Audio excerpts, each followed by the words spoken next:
Well, greetings and salutations, everyone. Welcome to the best damn movie-related show on the planet Earth, the John Campea Show, coming to you from right here on my YouTube channel. I'm, of course, your host, John Campea. It's an awesome honor and privilege, as it is every day, to have you, my international friends, get together as we talk about our favorite things in the world, movies and movie news and all sorts of good stuff. And joining us today on this Monday, ready to conquer a brand new week, is the master of fun and wonder himself, Mr. Robert Meyer Burnett. Robert, how you doing, sir? Oh, you know, John, I almost didn't make it because last night I caught up with a Swedish science fiction movie I wanted to see called Inaria. It's on Hulu. You were just telling me all about this, and it sounds nutty. It was perhaps the most depressing movie. I thought it was really interesting, and I really enjoyed watching it, but I really wanted to end my life when it was over.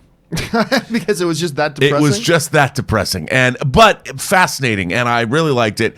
But thankfully, cooler heads prevailed, and I'm here today. Well, it's good to have you here today. And guys, it's good to have you here today. I hope you all had a wonderful, fantastic weekend. It was refreshing. It was enjoyable. And now you're ready to conquer the week ahead. And listen, guys, we do have a bunch of things that we need to start talking about here today. So we got a few things to talk about off the top. And the first thing we're going to talk off the top is this. We've known for a while that there is a brand new Scooby-Doo movie coming. Why, I don't know. But there's a brand new Scooby-Doo movie coming called Scoob. Scoob, exclamation point. And, you know, here's the thing with Scooby-Doo and all that kind of stuff. It's an acquired taste. There's a nostalgia factor to it. And, you know, when I flip through the channels and I see Scooby-Doo and Shaggy, I'll stop and say, oh, what's Scoob and Shaggy up to? And I certainly loved the Supernatural episode that we got this past season, called Scooby Natural, I think it was called, something like that. And it was awesome. It was a Supernatural Scooby-Doo crossover. It was incredible. So this is kind of retelling the story of when the two of them met when they were younger. And it's got the potential to be kind of cute, I guess. I'm going to admit, though, the trailer didn't work for me. Yeah. It didn't work for me very much. Like I didn't. The one joke at the end, though, she goes, when Daphne is looking through, or Thelma is looking through the microphone, she says, mustache wax, age scotch, and then goes to Daphne, she goes, oh, so my dad's the murderer, or something like. Okay, so that was kind of cute. That was kind of funny. But I watched it and I thought, really, this is a movie, huh? This is a movie. Now, listen, we've seen lots of bad trailers, or lots of trailers that I thought were mediocre and then ended up loving the movie, and that could be the case here with Scooby-Doo. We're only talking about the trailer, but I got to admit, Rob, the trailer did not work for me. I didn't think it was a steaming pile of garbage. Just didn't work for me. What do you think of it? I kind of felt the same way that you did. You know, it's interesting. I felt, because I watched the trailer this morning when I got up, because I always go and see what new trailers have dropped, and this was pretty much the only one that dropped. And, you know, I don't know why. They're not the same, but I watched this trailer and I just didn't think it was that funny, and it made me feel like I felt when I watched the Addams Family, the recent, you know, our animated Addams Family trailer that's in the theaters now. Right, yeah. Which I haven't seen Addams Family, but I'm like, who's going to go see this movie? Do kids even know Scooby-Doo anymore? I mean, it's like you're talking about Supernatural. I mean, me, a middle-aged dude with one foot in the grave, I'm like, I guess so, but I don't know. It looked not great. It looked direct-to-video to me. Yeah, that's a great. It felt direct to video to me. Yeah. But again, we're just talking about the trailer. Who knows? It is Scooby-Doo. It's a beloved IP. Maybe they pull something out. Maybe they just want to show us anything. Maybe. And what if it makes the kind of money that Addams Family is? That movie has a little bit of staying power. That thing's been chugging along pretty well. So, hey, listen, guys, question is, have you had a chance to see this new trailer to Scoob, the new Scooby-Doo movie? Maybe you thought it was delightful. Maybe you were a little bit iffy on it like we were. Jump down to the comment section below and let us know your thoughts. All right. With that down, let's do this other little thing off the top here, Rob. Last week, everybody started writing around. It was the topic of headlines on websites. A lot of people were even some people sent in super chat messages to me proclaiming this and all that kind of stuff. And the proclamation was that Joker was now the most profitable comic book movie of all time. Forbes came out, and I love Forbes, by the way, and I like a lot of the guys that work there. I really do. So Forbes was even proclaiming Joker, most profitable comic book movie of all time. That's a great graphic, by the way. Ray made that graphic, of course. Crossing the finish line. And I thought, that can't be true. It can't be true. So I sat down and I started doing a little bit of the numbers. Now look, call me an obvious, but if you're going to call something the most profitable movie of all time of any genre, then you're saying that movie made more profit. Am I crazy? Am I crazy that if you're going to say something is the most profitable, then what you are by extension saying is that this movie made more profit of any movie of its genre? And that is simply not the case with Joker. Look, Joker has rounded out about $980 million at the box office right now, which is great. I mean, it's look, I said this thing could get to $1 billion, but I don't think it will. But it's looking more and more like it will just kind of crawl over that finish line and probably get there. It's irrelevant. It's just a number. Like, you can't take, even if it doesn't get to $1 billion, you cannot understate the tremendous success that Joker is. But right now it's sitting like 980, 985, something like that. The movie costs $60 to $70 million to make. They spend about $100 million on marketing. You minus about 1/3 of the money it makes at the box office from its total, because that's what the theaters keep, roughly 1/3. So in this case, just for argument's sake, let's say $300 million, okay? So now you're talking about a movie that costs about $170, for argument's sake, to make, made about $680 million. Now you're looking at about $500+ million of profit. Okay, that's amazing. That's outstanding. That's incredible. But let me bring this up here. Hold on a second.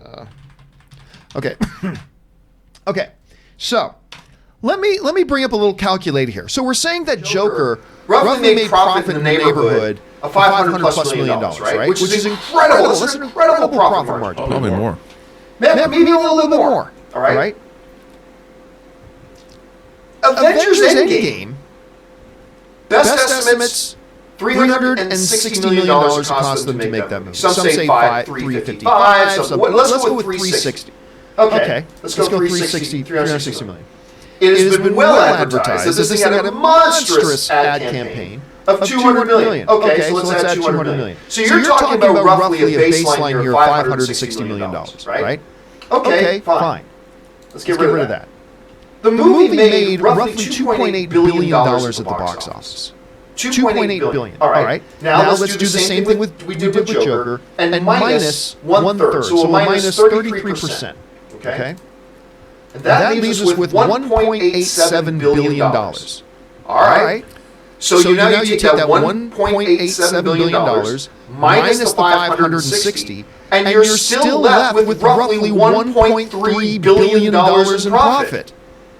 I'm sorry to everybody who loved the headline. Joker is not the most profitable comic book movie of all time. But the percentage of the budget. Oh, now, yes, if you want to get into, let's play the Obi-Wan Kenobi game where what I said was true from a certain point of view. Like, yeah, if you want to go into percentage, but when you say something is the most profitable, you are making a de facto statement that's saying that made more profit than anything else in this thing. And the fact of the matter is it did not. Well, that's true. It did not. It's that, period. Did it do great percentage-wise in relation to its budget compared to its box office total? Absolutely. Could it be the leading thing when it comes to those offset percentages? Yes, it could. But if you're going to say that what is the most profitable comic book movie of all time, the movie that made $1.3 billion in profit is more profitable than the movie that made, let's for argument's sake, say $600 million in profit. That is true. By about $700 million. Now look, it's all semantics. It's just semantics. I get it. But it painted a false picture. These headlines, Joker, now the most profitable comic book movie. No. Well, it should have said based on the percentage based on its production budget and its marketing costs. But wouldn't you agree that when you basically say, the fastest man alive is that guy, well, then you're assuming then that's the guy who ran the fastest with the 100-meter dash, ran it in the shortest amount of time. But you're saying some other guy did who ran it in a longer period of time, but he's shorter. He has shorter legs. So if you take into percentage the distance covered by length of his legs, then no. Who ran it the fastest? That guy did. What is the most profitable comic book movie of all time? It is not Joker. It is Avengers Endgame. I would love it to be Joker. It would be a great story if it was Joker. But Avengers Endgame made more profit than Joker has in its entire box office run, even before you take away the theater cut and you don't subtract the cost of the movie. It still made more money. Right. You'd have to say you'd have to say the term would be based on its relative costs, its production costs and its marketing budget, that Joker returned more profit on its initial investment or something like that, which is different. It's different. It's different than what you're saying. Yes. And it's a different thing. Yeah, it's they a different are two thing. different things. You have to be very clear about what you're saying. I agree. Because what they said was true, right? From a certain point of view, yes. But on the baseline of it is, what's the most profitable movie? Yeah. Avengers Endgame is. So that doesn't make Avengers Endgame the better movie or anything like that. It just was driving me crazy when all these headlines were. It's like, but that's not the truth. Anyway, that's just me. Question is, guys, I know we're only playing a game of semantics. I get it, but what do you think about all that thing? Jump down to the comment section below and let us know your thoughts. All right. With that down, one more thing off the top that I want to talk about here, and that's this. Speaking of Avengers Endgame, some of you might know that a couple of Avengers long-time standing alumni and characters, that was supposedly going to be their final appearance. You mean it's not, John? Well, it's all according to your point of view, I suppose. Obviously, one is going to be Black Widow, although she's got her standalone movie coming, but that's a prequel, so okay. Robert Downey Jr. with the big ending, and Chris Evans as Captain America. They wrote the big ending for Captain America. Now, I've been saying for a while, Rob, that I don't believe for a second that we're not going to see Robert Downey Jr. back or Chris Evans. May not be this year, may not be next year, might not even be in 3 years, but we will see them back, I believe. All right, so Variety has this great spot where lifelong best friends Scarlett Johansson and Chris Evans sat down and interviewed one another. And Scarlett Johansson actually directly put the question to him. And she asked him directly, would you ever come back? Johansson asked him. To Marvel? Evans responds, you never say never. I love the character, so I don't know. But when pressed, Evan gives a more definitive answer.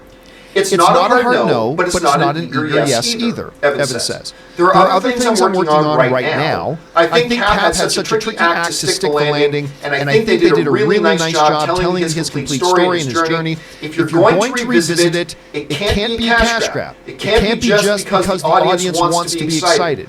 What are we revealing? What are we adding to the story? A lot of things would have to come together. So, his answer was not giving an answer. That's the basic twist of it here, is that his answer was to give no answer.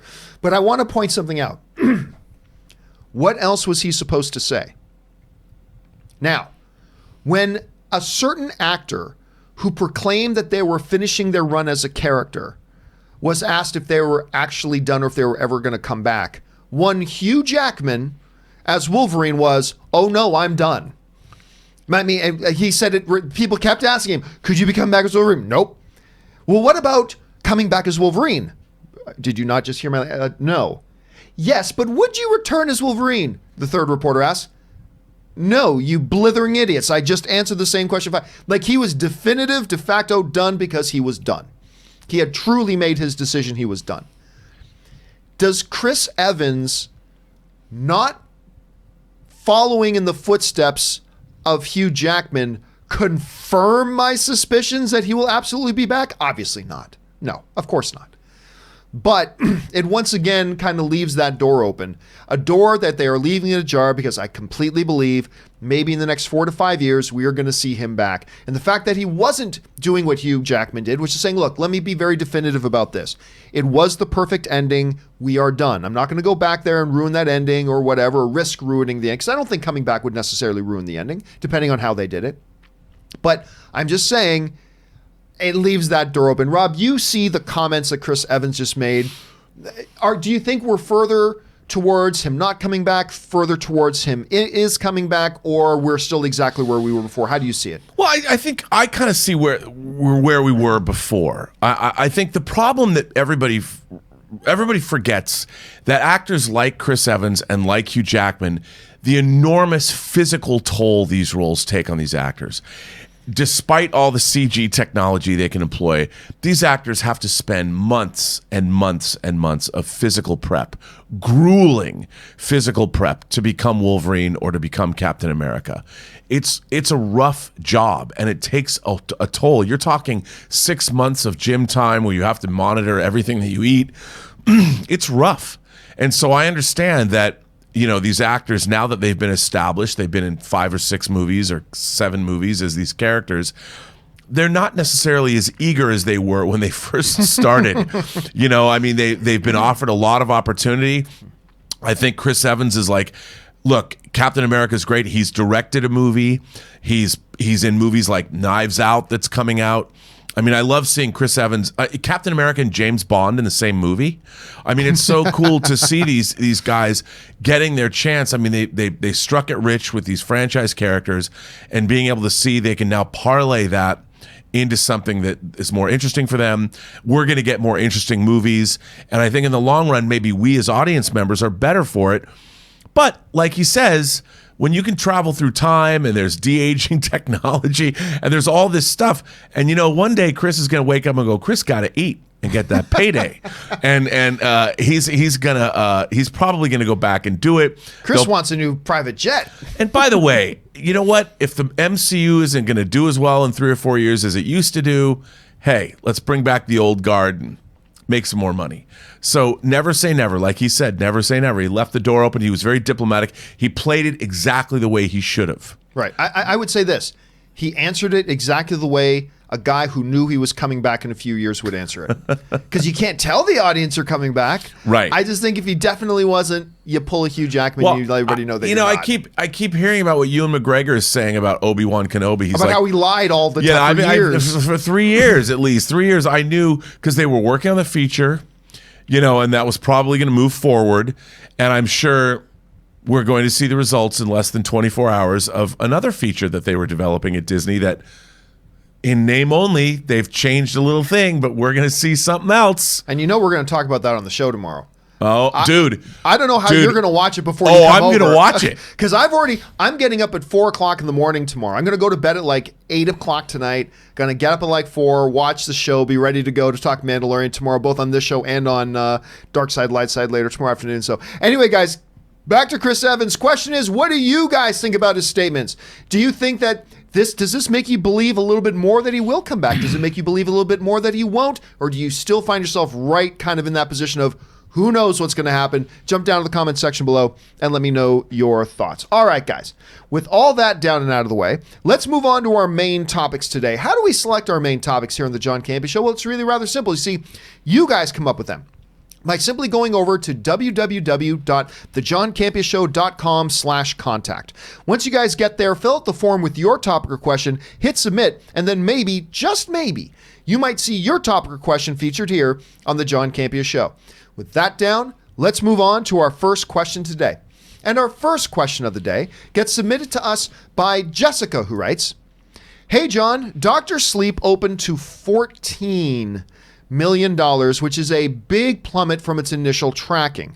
With the good reviews and buzz that it got, why do you think it had this outcome? All right, thanks a lot for the question. And yeah, listen, Dr. Sleep was a movie that looked pretty good and is more than pretty good when you finally go to see it. I really enjoyed this film. I wasn't the biggest fan of the ending, but that aside, overall, I tremendously enjoyed this film. I thought it was really great. The tracking numbers had this thing somewhere in the mid to high 20s, maybe even a little more optimistically in the 30s. It came in about half of that. Here's the weekend box office. Coming at number 1 was Midway, which, by the way, another example of number 1 not being good enough because this movie cost too much to only make $17.5 million. But that's another story for another time. Dr. Sleep opens with $14.1 million. Playing with Fire, the new John Cena, the Citizen Kane of our time, came in at $12.8 million, which is, I'll be frank with you, is more than I thought it was going to make. Me too. Last Christmas managed to pull in 11.6, and Terminator Dark Fate took about a 70% drop, making $10.8 million on its second weekend bow. But the story here right now that we're talking about is Dr. Sleep. Rob, we have here in front of us a movie that, for by most standards, when you look at it with most people, enjoyed, like the audience rating on Dr. Sleep. I liked it. Verified audience readings were very strong. I liked it very much. You liked it very much. The reviews have been quite strong. The audience positive word of mouth has been quite strong. And yet it comes in under what it projected, which only makes me shudder to think what it would have made if it didn't get positive reviews and if it didn't get positive word of mouth, but ends up making 14.1 million. Is this a case of nobody remembers The Shining? Is it a case of The Shining was a little bit too much of a twisty movie that anybody could understand where a sequel would go? Do people not care about Ewan McGregor? Do people not care? I mean, we've seen horror films doing well in the last couple. I'm at a loss here, Rob. Why do you think Dr. Sleep has underperformed from its potential? How do you see it? Well, I have a theory about this. Ooh. My theory is if you look at the movies that have been doing really well in the marketplace, another Stephen King movie. The first of all, everyone's seen the miniseries. People grew up with Pennywise. The first was about kids. The horror audience, the people that run out to these films, traditionally are younger people. And now horror has become something for both men and women, girls and boys. I mean, horror is a genre that appeals to everybody.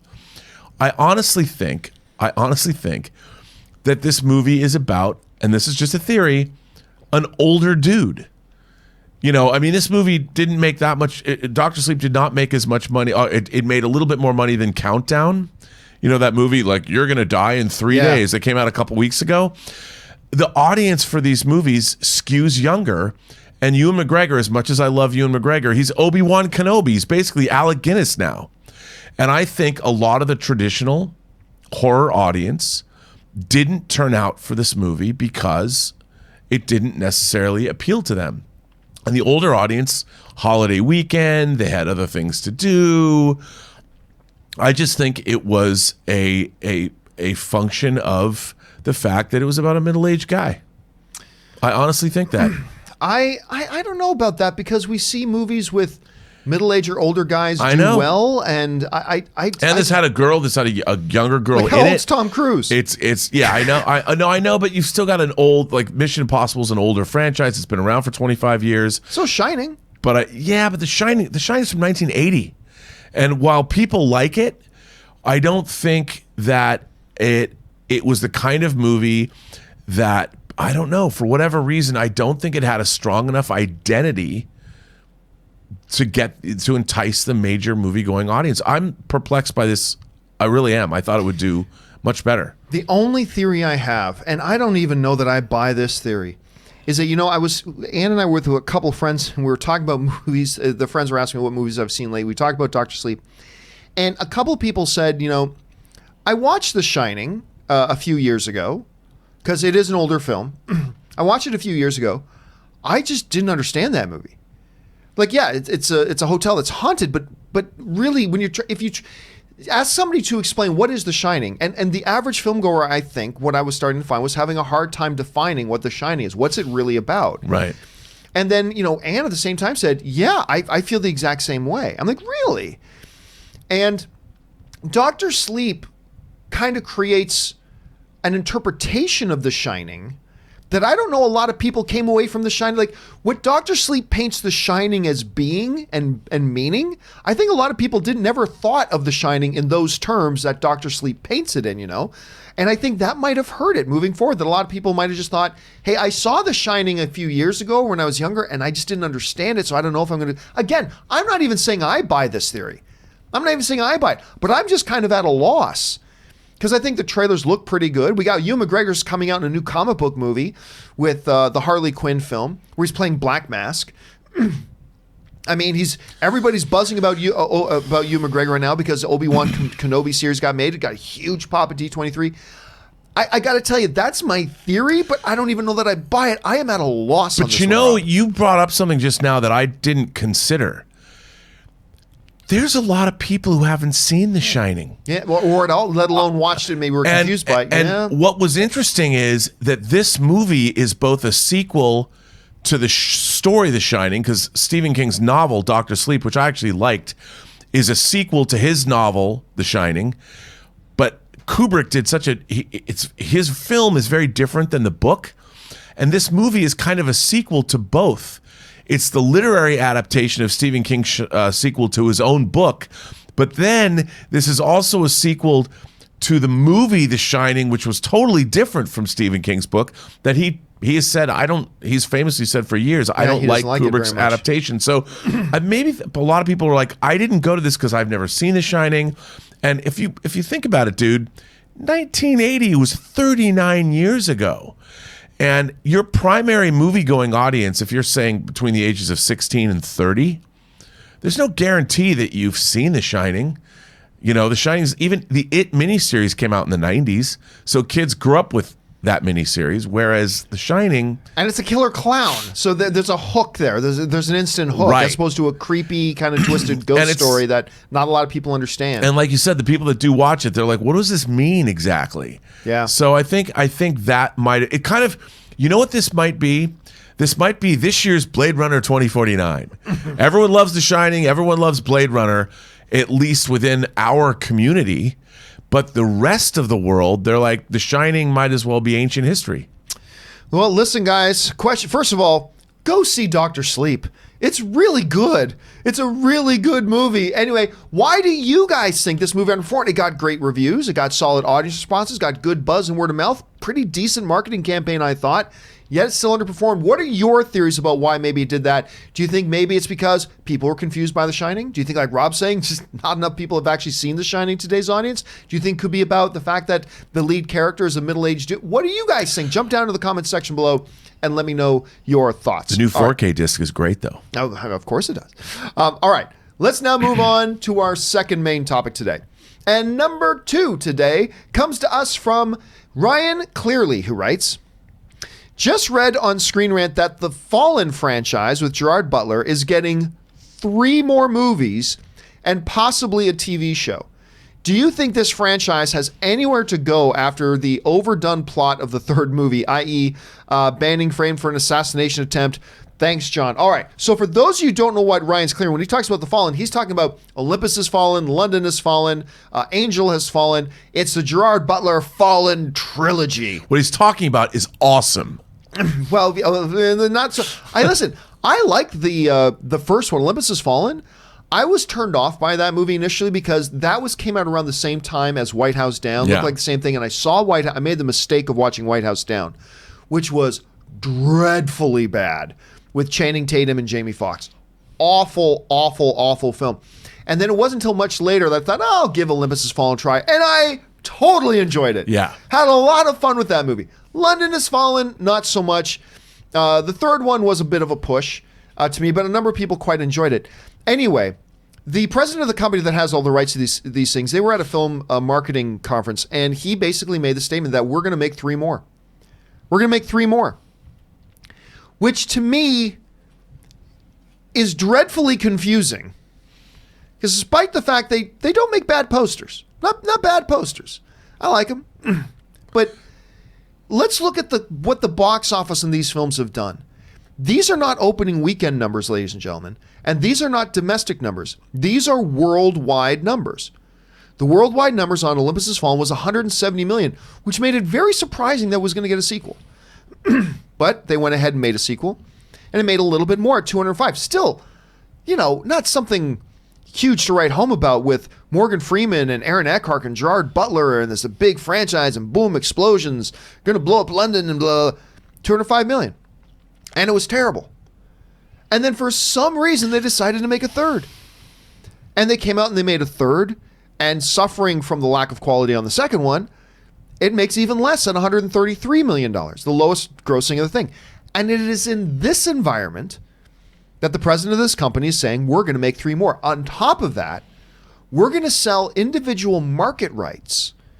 So like if there's a production company in India for India television networks and streaming service that want to make within our universe, but Gerard Butler's character has a friend in the Indian Secret Service, and they're going to focus the show on that. And then in Germany, they'll make a German one. They want to spread all this thing out. Listen, I get the idea of wanting to grow the brand, But when you look at does this thing have the numbers to justify like 3 more? Really? After the last one made 130? I don't know, Rob. How do you see this? Well, okay. This is these kinds of production companies that are making these movies. These movies are not expensive. They're not spending. They're not Blumhouse cheap though. No, I mean, they're not. They're super cheap. I would imagine, a movie like this, 35 million, 40 million, 45 million, maybe. I mean, if you're making that, you think about. Let's say the movie was $45 million or $40 million. Angel Has Fallen was probably cheaper than both London Has Fallen and Olympus Has Fallen. But they're still, for a company, they're still making some amount of money, and they've got good cash flow because the money's coming in. It's a solid. It's what would be called a solid earner for this company. Now, we're so used to looking at these giant, massive profits, but when you have smaller production companies making these things, you don't have the same kind of overhead, so the movies don't have to do as much money. But if they're churning, if they keep income coming in, and you eventually get more income than you've put out, and they keep it going, it's running cash through the company, and they could. I mean, I like these movies. I've liked all 3 of them. Because nobody's doing these kinds of movies before. Like, I grew up watching canon movies like Chuck Norris and Invasion USA or American Ninja, or the Delta Force. I mean, this is kind of scratching that itch. It's a little bit of a throwback. And no one's making these kinds of movies now because a lot of this is moved to TV. This is one step up from Jack Ryan on Amazon, which I'm digging, which I liked the first season. The second season was not as good, but I still liked it. And I think that this is filling a niche that the other movie that Gerard Butler was in, the submarine movie. Right, which I never did see. I did see it, and I just got it recently, and I liked it. I mean, again, it's and isn't like Academy Award winner. Why am I freezing on? He was the greatest actor not to win an Academy Award till he just did for playing Winston Churchill. Oh, Gary Oldman. Gary Oldman. Wasn't Gary Oldman in that too? Yes. And Gary Oldman, there's Kursk about the Russian submarine, which they changed the title. I haven't seen that yet, but and all of these movies, I mean, they're basically like Fast and the Furious movies without cars. The Fast and the Furious franchise has been turned into one of these movies, and I think it's really interesting that this is an underserved market that I think people are digging these. I'm a dude. If I want to watch a meat and potatoes dude movie, I turn to the Olympus franchise. I turn to the Has Fallen franchise. And by the way, you were pretty bang on. The production budget on Angel Has Fallen was $40 million. Still couldn't have made money with that budget. Well, if you think about it. Could got close. It just doesn't seem like something that screams, let's do 3 more. But it's interesting. So anyway, good call on that. Listen, guys, question is for you. What do you think about the idea that they want to make 3 more? Are you perplexed by it? Do you think it makes total common sense? What have you thought about the movie so far? Jump down to the comment section below and leave us your thoughts. All right, with that down, let's move on to our 3rd main topic today. And our 3rd main topic today gets submitted to us by Phoebe, who writes, "Hey John, greetings from over here in the UK." Well, thank you so much. Cineworld here in the UK is quoting from an interview where Todd Fisher, he's the brother of Carrie Fisher, is stated when talking about the original intentions for Leia's role that Disney had 8 minutes of footage of Carrie Fisher that they could use and reverse engineer into the story so that it fits. Is 8 minutes long enough to satisfyingly wrap up Leia's arc, or does it run the risk of still feeling incomplete? Your thoughts, and may the Force be with you. All right, thanks a lot for the question, man. And listen, one of the more interesting things heading into Star Wars The Rise of Skywalker is how is this thing with Leia going to work? Because what they established years ago was that their decision was to have Leia in the movie, and instead of recasting, which I'm going to be honest with you, is what I thought they should have done. I thought they should have recast. CG, which I didn't think was a good move. Nobody thought that was a good move. Or what they finally landed on was take unused footage that JJ shot with her for the Force Awakens and repurpose it and use it into narrative scenes in The Rise of Skywalker. And that's what they decided to go with. And a lot of us are very curious to see, how is that going to look? How's that going to work out? My fear is that it might feel a little jarring because we're going to see her in scenes that she did not shoot those scenes for. And it's going to be interesting to see how they go. Whereas if they had just recast, it would have given a lot more flexibility to bringing the character home. I have made the argument that I don't think Leia's going to die. She may. I'm not saying I have any insider information. She very well may. But I don't think she's going to die because they did not shoot a Leia death scene for The Force Awakens that they can come and kind of repurpose for that. So the best way they can do it is to make her a side character in this movie. She is not the main protagonist of this film. Keep it as such. I think she's still alive by the end of it. Although they very well could kill her. I just don't know how they're going to do that. But if as a secondary character, 8 minutes could feel perfectly fine. If you're going into Star Wars The Rise of Skywalker, though, and looking for it to be Star Wars, the conclusion of Princess Leia, if you're going in there looking for that, well, then you're going to be sorely disappointed. But if you're going into it looking for her to have a role like she did in The Force Awakens, a strong, nostalgic, supportive role to be there, 8 minutes could be enough. Again, I have some concerns about it, but it very well could be enough. Rob, you hearing these things, quite frankly, to me, the longer, the worse. Because it's going to be a challenge, I think, to get these scenes to fit into new scenes that she never shot them for. And I think the longer you have that on screen, the more awkward it could be. The shorter, maybe it has a better chance of coming across. I don't know. When you hear about this, what do you think about this timeline? Well, I think, look, the situation obviously was an untenable one. They didn't terrible. It was a terrible situation. I think what they're doing is the intentions are good, and knowing that they've only got this footage, they would write around it. I mean, there's movie trickery. We are talking about the magic of Hollywood after all, and I'm not saying they CGI'd her like they did for Peter Cushing in Rogue One, but you know, there are ways to, if she needs to walk into a scene, they can have a double from behind, and they can really do a lot of things to make these scenes work. I think it's pretty great that they did this rather than just write her out. At least we'll have something like you. I don't think she's necessarily going to die, because that would be a little hard. I think the narrative is maybe she'll send everybody off on their mission, hug Rey or whatever, and give her some words of wisdom, whatever they did. But there's going to be enough there that it's probably going to bring a tear to all of our eyes. And I think it's, look, I just, with all the rumors swirling around online, my must-see on this movie has gone through the roof, just because I want to see what they've done with this movie. And I'm pulling for it. You know, I want them to stick the landing, and I'm looking forward to seeing Carrie Fisher again. I think they did what they had to do, and they as Dr. McCoy said in Star Trek 3, they turned death into a fighting chance for life, and I think that's a good thing. It'll be interesting to see how they do approach that. Guys, question is for you. Do you think they're going to... Because I think you're right. I think she's going to play more of a Mon Mothma role. Yeah. You know, Mon Mothma pops up, she plays her role, and then we don't see her for the rest of Return of the Jedi or anything like that, right? Yeah.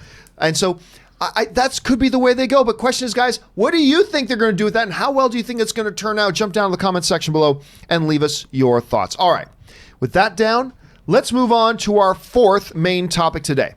And our fourth main topic today gets submitted to us by Ezekiel J, who writes, "Greetings, crew.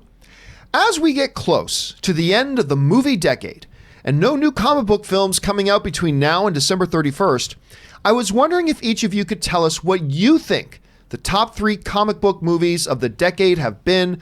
Would just love to know your thoughts. Thanks." All right. Thanks a lot for sending that in, Ezekiel. And you're right.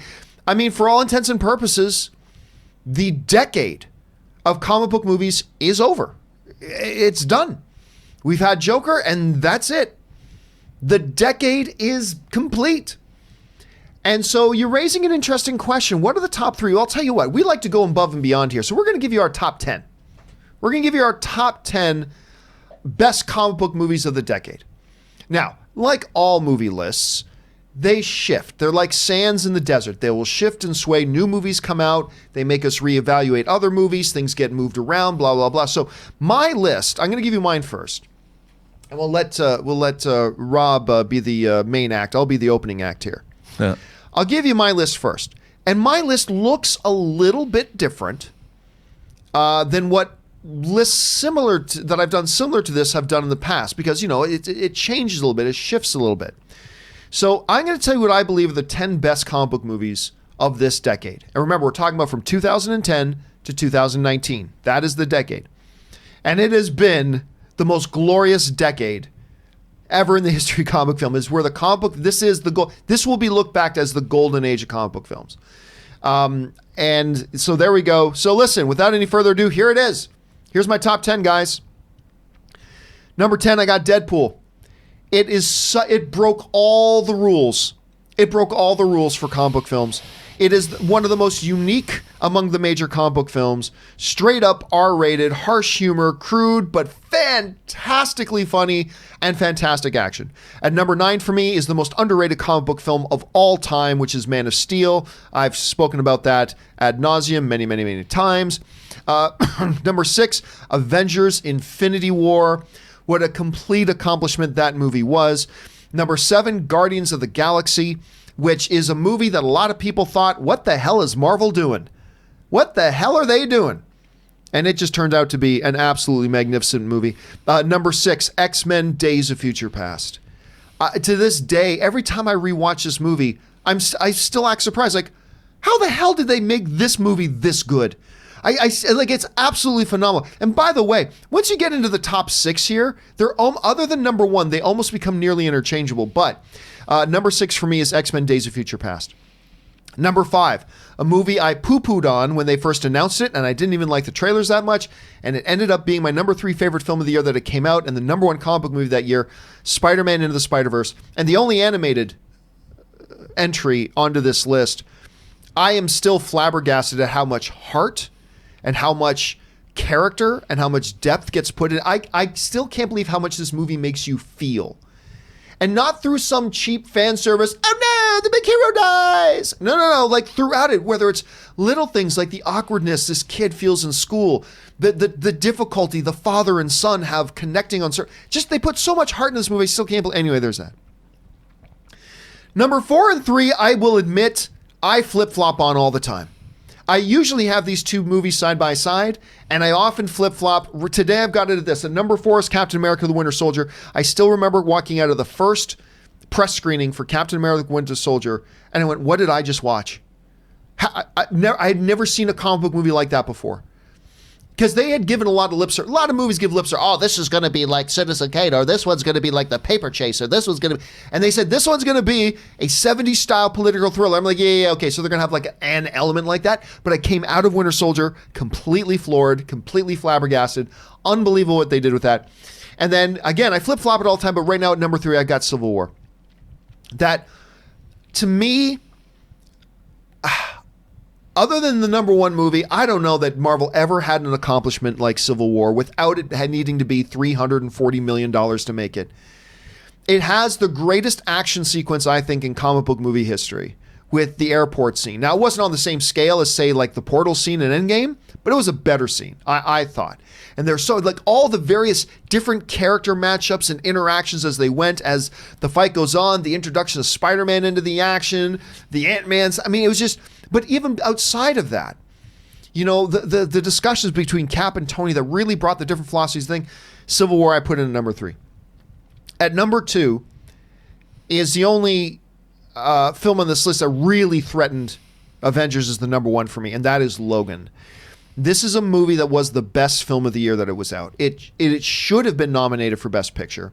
It's the first comic book film in history to be nominated for the major category of Best Screenplay. It had never happened before. Logan got nominated for that. It should have gotten a buttload of other nominations. But again, Fox, this was when Fox had totally hit its stride, dude. Fox was making comic book films like nobody else was making. Whether it was Deadpool going the hard R with the humor and the gritty and that sort of thing, or Logan, a very different kind of hard R, a Clint Eastwood Unforgiven kind of Western motif that was unbelievably powerful and simply one of the greatest comic book films ever made. Some people can make an argument that it might be the greatest comic book movie ever made. So for me, it comes in at number 2 of the decade. But for me, the number 1 still maintains the original Avengers. The Avengers is the movie that set the template for what the golden age of comic book movies would be.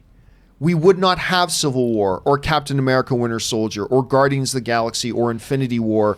Not just that they wouldn't exist, but they wouldn't be what they are were it not for Avengers. Now look, with Iron Man, the first Thor, the first Captain America, the first Avenger, we started to see the seeds of what the Marvel Cinematic Universe would be. We started to see certain traces of DNA in each of those films that would go on to become mainstays.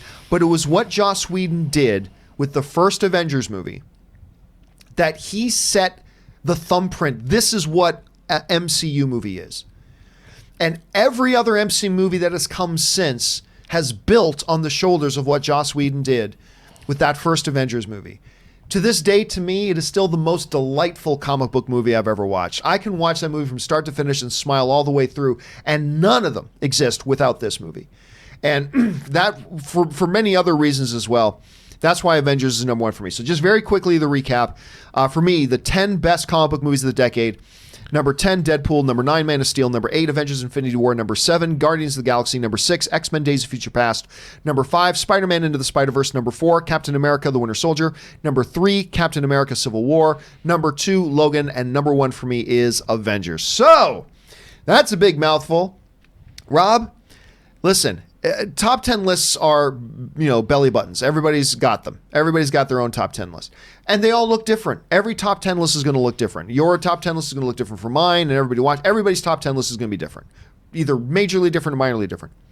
I am curious to know what your top 10 list looks like, Rob. So as you look back at this golden age, what have been the 10 best comic book movies of this decade? For me. For you. Okay, bring up the rear at number 10. Deadpool is same. You and I have Deadpool in the same place.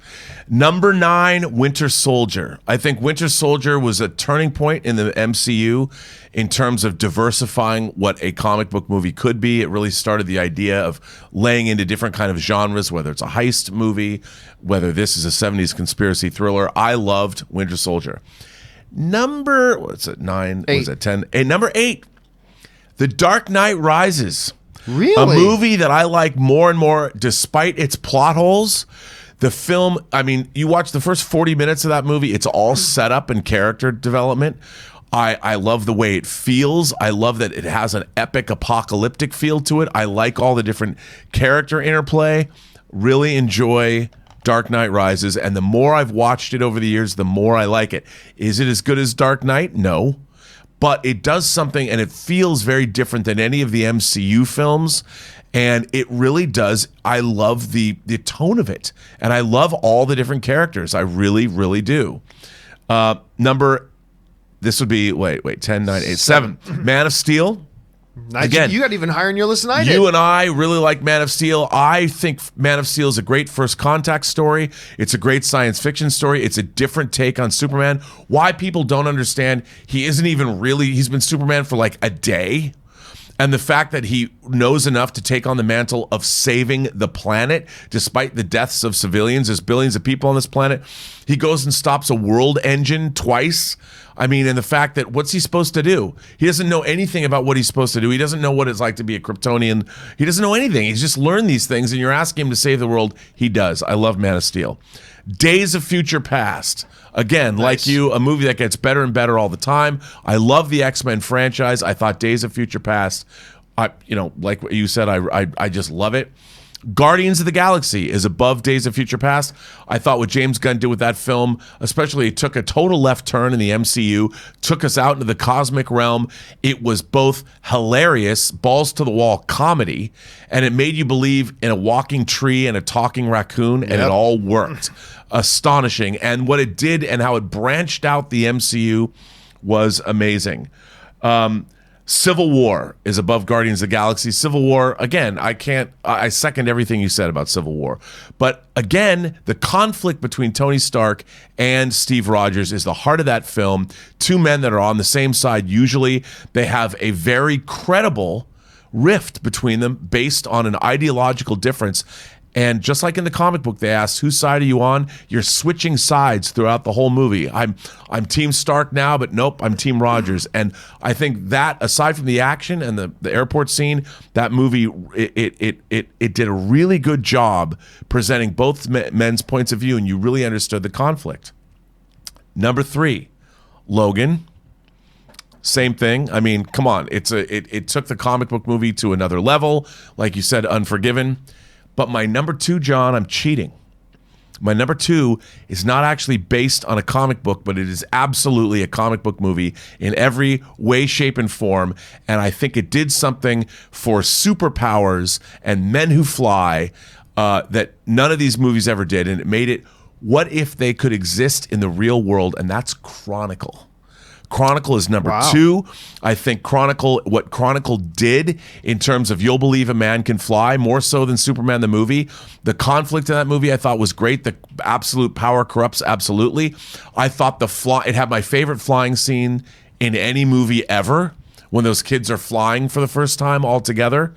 I loved Chronicle. It showed what a low-budget genre movie can do, and I think it really changed the way I think it's more influential than a lot of these movies, and I think people will be looking at Chronicle for years to come. I really like that. I love what Josh Trank did on that movie. Yep. Love what he did on that movie. And then, of course, wait a minute. My number 1 film, as I'm looking at my list here, my number 1, it's a tie, and I'm going Infinity War and Endgame, because as a lifelong comic book reader, I never thought, even after seeing the first Avengers, which I agree with you 100%, but I never thought I would see the scope and feel of what it meant or what it was like to grow up reading, whether it was Marvels or whether it was Crisis on Infinite Earths, reading those comic books. I never thought in my wildest dreams anybody would ever be able to make a movie with that many heroes, with those kinds of stakes, when you kill half of humanity at the end of one of those movies. I never thought that they would exist. And the triumph of those 2 films, not only do I think it's the purest example of what a comic book movie, especially a superhero comic book movie, can be, but it is also epic fantasy, epic drama, epic science fiction, and it's so entertaining. The entertainment value of both of those movies is off the charts. And every time I even put in my discs or catch them on streaming or whatever, I think those movies are wildly entertaining. I can't believe they work as well as they do. And there's so many different little things about them that I love. You go from a dramatic scene with Nat and Steve just talking to flying through time, to watching Hawkeye's family destroyed, to watching Iron Man and Doctor Strange go at it, to watching Spider-Man die and bringing a tear to your eye. I mean, those films, what they do in the running time, the 5-hour, 5.5 hour, whatever the running time is astonishing. So just to sum it up again, what's the top 10? Let me get this right. So Deadpool, Winter Soldier, Dark Knight Rises, Man of Steel, Days of Future Past, Guardians of the Galaxy, Civil War, Logan, Chronicle, and Infinity War and Endgame. What a glorious decade it has been in comic book movies. Unbelievable. It's been so good. You always say everything can improve. I have a hard time imagining this next decade could come close to this one. I don't think it can. No, I don't think it can. It can still be marvelous, but I don't think it can. You look at that list. Because this decade was setting trends. It showed what was possible within the comic book film framework. And I think that now we know it's possible. We know anything is possible, so it's not going to be new. It just has to be innovative. Well, we'll see where they go. Guys, that's going to be the big question for you guys today is, look, all of our top 10 lists are going to look really different from each other because all film is subjective. It all hits us in different ways. I want to know what your top 10 of the decade are. Remember, no putting Dark Knight in there because this is from 2010 to 2019. Jump down to the comment section below. I want to see what your lists look like. All right.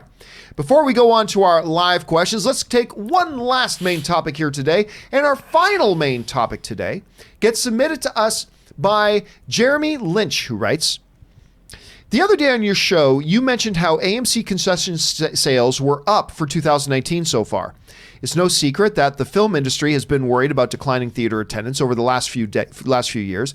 Many Hollywood directors and producers have expressed concern for the future of the industry, many blaming streaming services as the problem, which is not the problem. Do you think that a subscription-based theater service like AMC A-List and Regal Unlimited are the magic bullet to save the movie theater experience? So where this is coming from is on the heels of a topic we covered last week. AMC Theaters put out a report that basically said for the first time in years that the last quarter their theater attendance actually went up, and went up by not a tiny number either. It actually went up, and more importantly, for movie theaters, their concession stand sales went up considerably, which is, of course, more people come into the theaters, more money gets spent on the concession stands. And still, what a lot of people still don't get is that movie theaters do not make money off selling movie tickets. They got to give the vast majority of that money back to the studios and the distributors. Movie theaters make their money on concession sales. So they just want to get as many people into the theaters as possible, because the more people in the theater, the more money gets spent on concession stands, and that's how they really pay their bills. So AMC comes out for the first time in a long time, says, holy crap, attendance is up. We got more people coming into the theaters right now. It's actually gone up, kind of reversing the trend. And it kind of came up that I mentioned, Rob, that one of the things that I see as one of the not the only thing, not at all, is the fact that now we have AMC A-List, that we have Regal Unlimited, that there are now people who not only are going to see Avengers Endgame and Star Wars The Rise of Skywalker and what have you with their A-List, but now they're going to movies they might not have gone to see before. They go, wait, well, I got my A-List card. Why don't I go see that movie? It's not going to cost me anything. I'm going to go. And then they go. Now, a number of other factors as well. A lot of movie theaters, despite they have a long way to go as far as how many trailers they play and a number of other things, but they've been doing the best they can to make the movie-going experience feel like a more of a premium experience. We have AMC Prime theaters. We have 4DX. We now have the digital laser IMAX. We have the Dolby Surround. We have the Dolby Atmos thing. I mean, we got leather recliners. We have dine-in services. Like, they're doing a lot. So I think a lot of these things are contributing to that. But I said, I think not the by far the biggest or anything like that, but I think maybe the most significant might be the fact that we now have these membership services. Thank you to Cineworld, by the way, for creating that whole thing about 10 years ago. A lot of people think it was MoviePass. It wasn't. It was actually Cineworld that did it like a decade ago. But so thank you to them.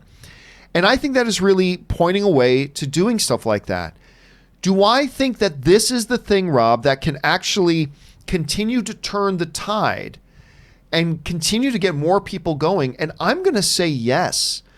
Because more and more people, AMC has released numbers as well saying, they're not their selling of new memberships for A-List have not stagnated. More and more people are getting on board with A-List, and the more that they get on board, the more movies they go to, the more concession stands they buy, which is how they afford to pay for the movie tickets that people using the A-List to go get, which MoviePass never could. And it is a great move. There are many things the movie theater industry has to do, Rob. We've talked about they got to start getting prices under control. They got to stop telling us the movie starts at 7 and it doesn't actually start till 7:30. They got to get that under control as well.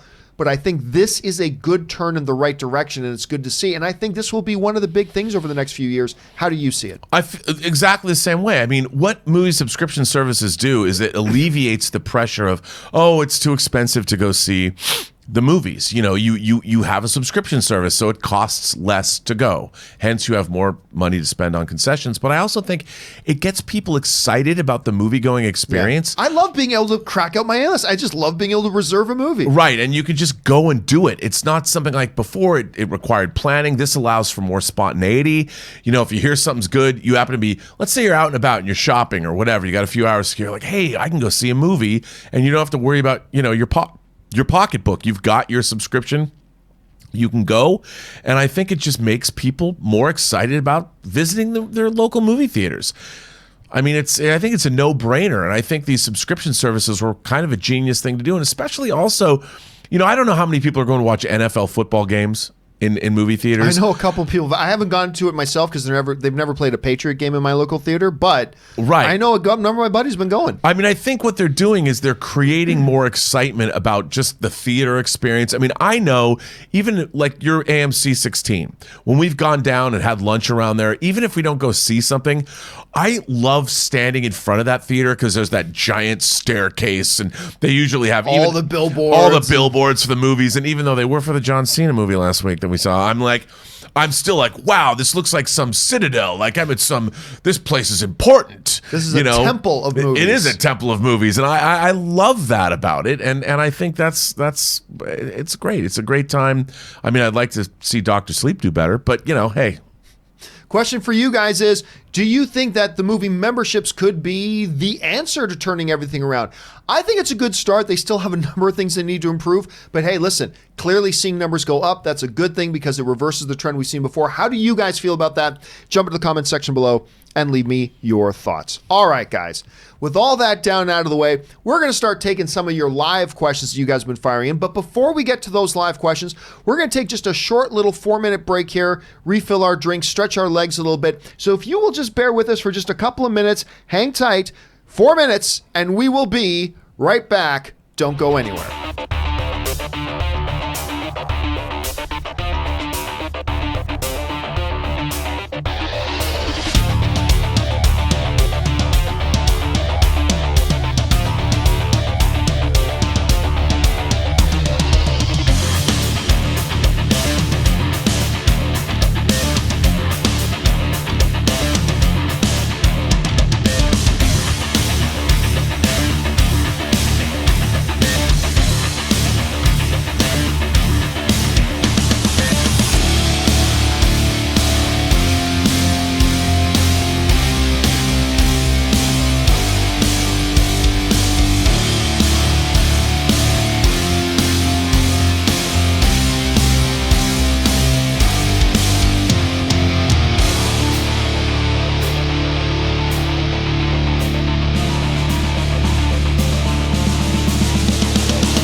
are back. Thank you guys for your patience and indulgence as we took a couple of minutes here, take a bit of a break. But now let's move on and start taking your live questions. All right, and we're going to get things started here with Dim Sum 05, ranch or blue cheese? Oh, ranch. Easy. Every single time. Ranch, ranch, ranch. Rob? I hate blue cheese. Yeah, I don't like it. But I love ranch. I do like ranch. Yeah. All right, Kenneth Colton writes, I can't believe The Mandalorian is almost here. Definitely staying up for this. Long have I waited. I am not staying up. There's no way. I am not staying up. I am going to bed early. It's 3 o'clock Pacific time in the morning. Getting 3 a.m. up early. And then if you're on the East Coast, just go to bed at like 10. And you can be up for 6 when it launches. You'll be good. You'll be good. All right. Next up here, Dim Sum 05 writes, do you like ice cream? Why, yes, because it's delicious. That has been my retort to people when they ask why I like a movie. I like it because it's good. I mean, I've been doing the exact same thing. Somebody asked me, John, how come you don't like this movie? Because it's not good. What do you want me to say? It's not a good movie, so that's why I don't like it. You may like it, and that's awesome if you do. And you may think it's great. That's fabulous.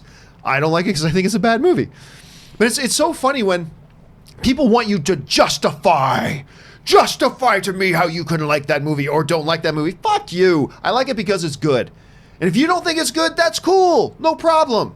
But I'm not going to ask you to justify to me why you like it. I just like it because it did. I hate it. Look, you take a bite of food, your mouth either thinks it's delicious or you don't. You don't have to justify. Well, how can you possibly like that? Because I put it in my mouth, I chewed it, and it tasted good to me. Deal with it. Get over it. Anyway, I don't know, Rob. What do you say to people when they do that? I feel the same way. I'm like, I think my taste in film is fairly refined, and I'll freely admit when I like something that not everybody would necessarily consider to be a great film. I recognize that, but I don't understand. How can you not? I mean, basically, what I like to say is my cinematic tastes are better than yours, so you should listen to me. Yeah, it's basically, I always laugh at that because people simply say, oh, that person doesn't have good movie taste. Oh, so what you're really saying is that person doesn't have your movie taste and you think your movie tastes are the de facto standard of what it...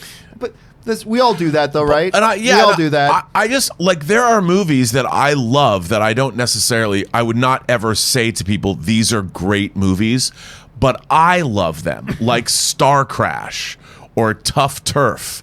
I'm not going to try and convince anybody that Tough Turf's the greatest movie ever made, but I can explain to you why I won't do it now, but why I like it. But I'm not going to tell you I recognize it might not be a particularly good film, but I love it. And I think that's important to be able to recognize. Right. Next up, Humanity Never Learns writes, Hollywood shouldn't rely on brand recognition alone. Hollywood isn't thinking long-term. Okay, look, Humanity Never Learns. Let me give this thing to you again. With all due respect, brother, this whole thing of Hollywood just makes big brand movies. They don't do anything original anymore. They don't do anything that's not a part of a big IP. Yes, they do. Look, I'm going to prove it right now. Hold on a second. Give me a second. I'm going to open up. I haven't looked at this. Let me bring up Box Office Mojo. Okay, hold on a second. And let me go over to the... Okay, I just clicked on the release schedule, okay? Let's go over and look at the release schedule. Let's see how many films are just big IPs and how many or not, okay?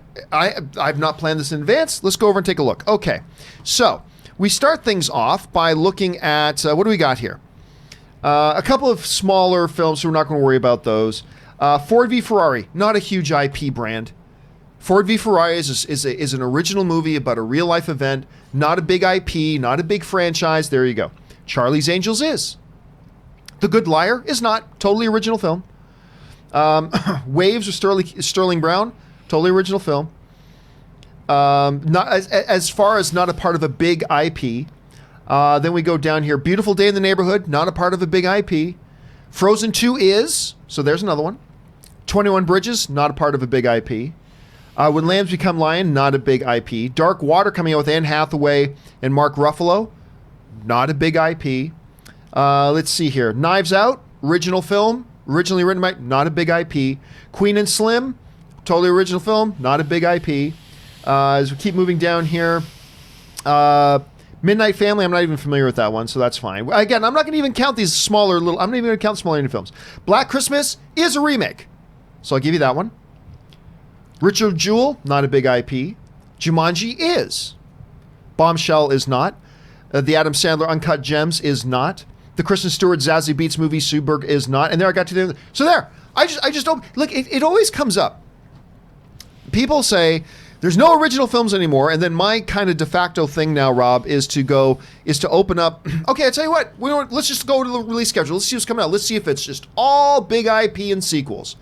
Oh, it's not. Look at that. It's not all big IP and sequels. It's just not.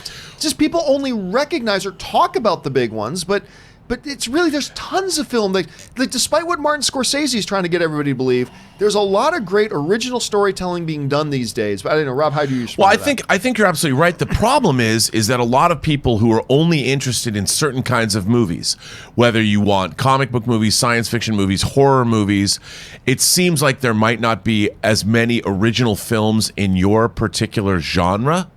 And so I think that's what people, whatever someone's wheelhouse is, I think that's where they're coming from.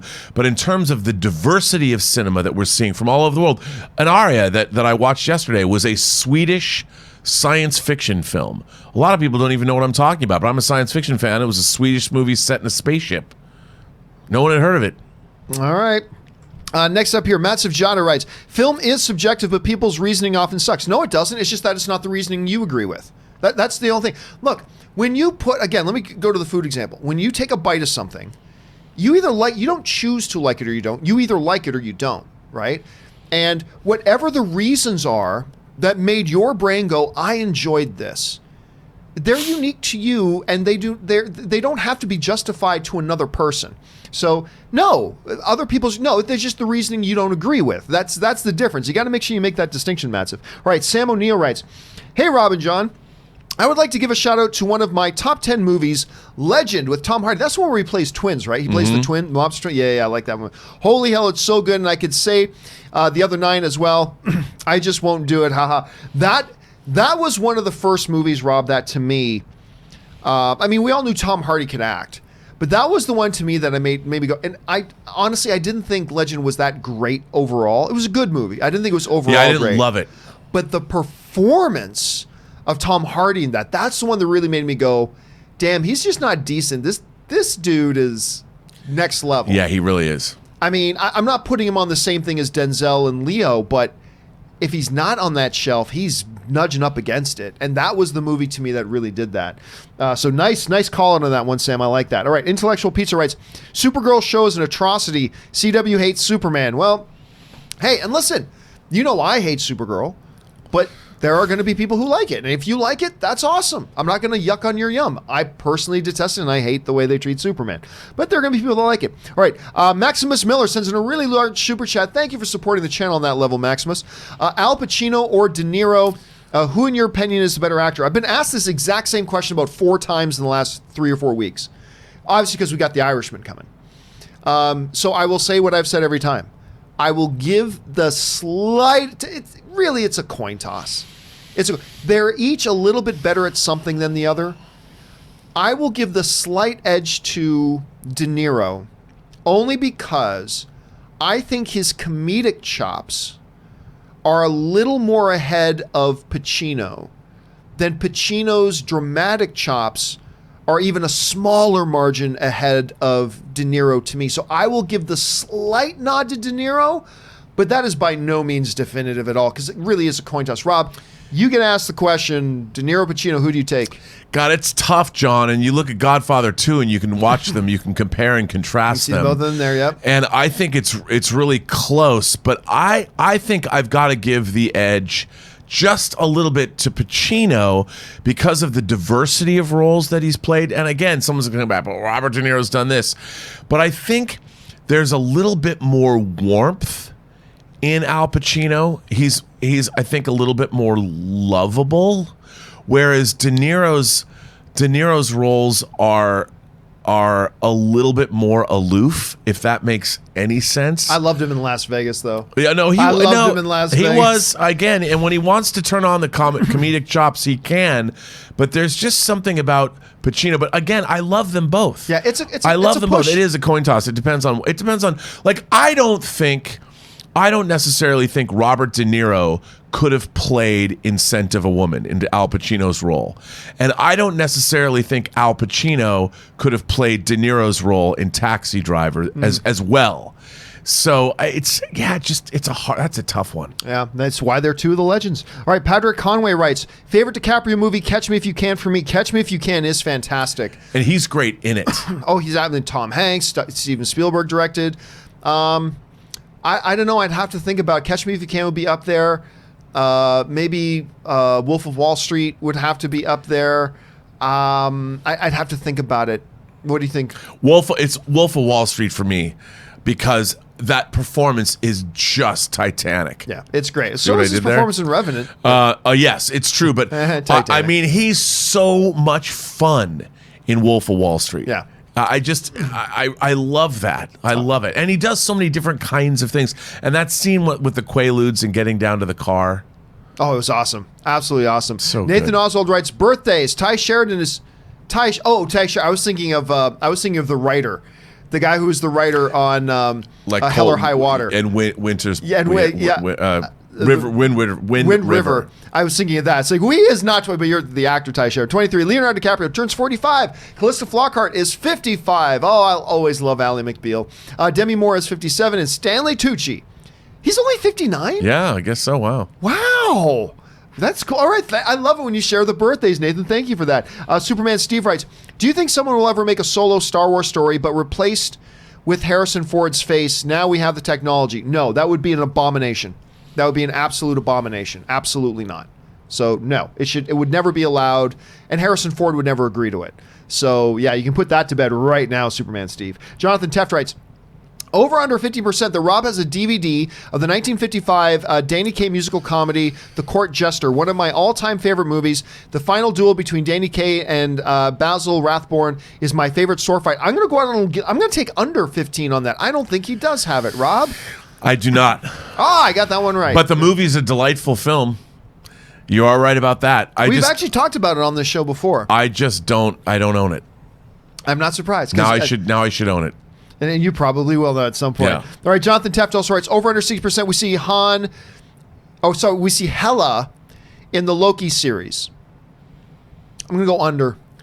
But not by a lot, but I will go under on that. What do you think, Rob? Me too, because the Loki series would have to take place before she was freed, wouldn't it? It doesn't have to take place at anything. Well, that's true. He's got a stone. He can do whatever he wants. They'll figure it out. But I'm going to take the under. Jonathan Teft also writes, saw Jojo Rabbit last night, and wow, just like Endgame has the best last hour of any movie this year, Jojo has the best last half hour of any movie this year. Dude, I'm as of right now, and I still got to see, I got Ford v Ferrari down, but I still got to see Knives Out. I still got to see Irishman. I still got to see Marriage Story. There's a number of films I still got to see. As of this moment, though, Jojo Rabbit is my number one film of the year. I'm just so, I've run out of words to describe, and it's hard to come up with the right definition for how this movie moves you. It's tremendous. It's fantastic. I'm glad you liked it. Rob, you haven't had a chance to see Jojo yet, right? I haven't seen it yet. Dude, it's at the 16. I know. Oh, well, yeah, I should You should get over there and see that. Should go tomorrow after the show. Well, I've got Dark Side, Light Side tomorrow. Yeah, right. I can't do it after the show, unfortunately. All right, Timbula Spider Monkey writes, have you heard anything about Color Out of Space? I'm looking forward to seeing it, but Richard Stanley, filmmaker, I haven't been a fan of. I'm not familiar with the film myself. Oh, it's the new Nicolas Cage H.P. Lovecraft adaptation. And Richard Stanley, who directed like Dust Devil, which I loved, and a movie called Hardware. He was directing famously Island of Dr. Moreau, and he got fired. And he was replaced by John Frankenheimer. They made a documentary about it. It's his big comeback.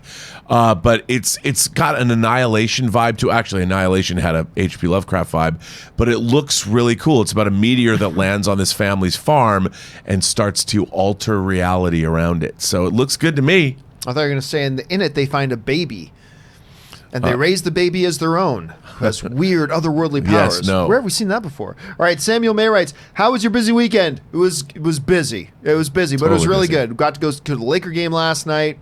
Watched the Raptors win, which was pretty cool. Rob, you were working all weekend. All weekend, yep. Busy weekend for everybody. Busy weekend. All right, Lee Mallinson writes, is it me or has the DC versus Marvel fan war seemed to have de-escalated since IMDb closed its messaging boards? Coincidence or factor? Oh, it's a factor. I'm not going to say it's the thing, but it's a factor. But also, I honestly, think there are two other factors at play here. Number one, I think everybody started to realize just how stupid the whole argument was. Yeah. And I think like when you got guys like Kevin Feige coming out and you got guys like Henry Cavill coming out saying, we cheer for each other's movies. We want each other to exceed. I love Marvel movies, says Henry Cavill. I love seeing what DC's doing, says Cavill. Like, so I think that's helped a lot, and it's helped everybody realize just how dumb the whole thing was to argue over. That and I know this is going to sound a little bit controversial, but it became more difficult to defend a position that DC movies are better than Marvel movies right now. As more and more movies came out, it became more and more difficult to defend that position. Not that it's difficult to defend the position that I prefer my DC stuff, not at all.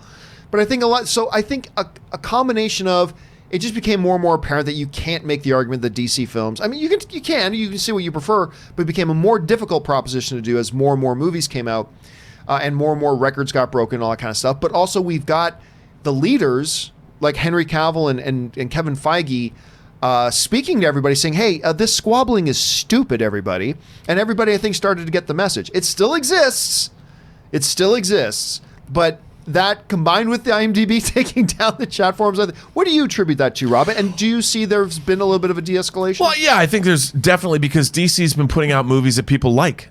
You know, whether Aquaman made $1 billion, Wonder Woman did really well. People love Shazam, even though it didn't do as well at the box office, but people liked it. Of course, Joker is blowing up.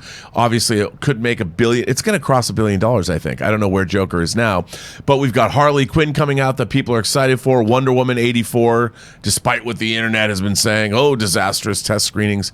Who isn't having disastrous test screenings according to the internet? Can I just point this out, please? For the love of God, everybody. Stop visiting any website that tells you, "Oh, we've got the inside scoop on what the secret test screening was." Never believe it. I don't care if some story comes out, "Oh, we got the inside. We talked to somebody who bumped into somebody at a grocery store last week who says they were at a test screening of the new Star Wars, The Rise of Skywalker, and they say it's the greatest Star Wars movie ever made." Don't believe it.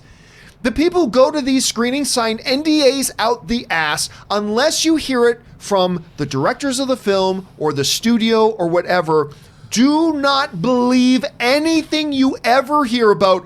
"Ooh, we heard there's tests." Shut up. Somebody made that up. Somebody made it. Just ignore it. I don't care if it's good or bad. Ignore it. I mean, what people don't understand is they have test screenings a lot of the time because they know the film needs work and they're looking into seeing where it does need work. So test screenings are designed to find out where can we improve the film. They know. I mean, I've done it myself. You test screen your movie to see how it's going to go. By the way, to your point a little bit earlier, you know, one of the big hallmarks of the DC Marvel wars was there were some hardcore DC people that did not represent the majority who were like, remember this ridiculous thing? "Disney pays off critics to diss on DC movies." And no, they don't. And then that kind of, like, there was nowhere left for them to go. It's like, really? Because, you know, Wonder Woman came out and they gave it a 90%. And Aquaman came out, and the vast majority of the critics they gave it a 65. And then Shazam came out, and it was one of the top critically rated comic book movies ever with a 90%. So tell me again how Disney pays off critics to give bad reviews to DC. So everybody realized, oh yeah, we sound like fucking morons saying that, don't we? So they stopped saying that. Thank God they finally stopped saying that idiocy. But anyway, so there's a lot of contributing factors. Anyway, let's move on here. Who's more pressured to make $1 billion, Captain Marvel 2 or Wonder Woman 2? The answer is neither. There is no pressure on either of these films to make $1 billion.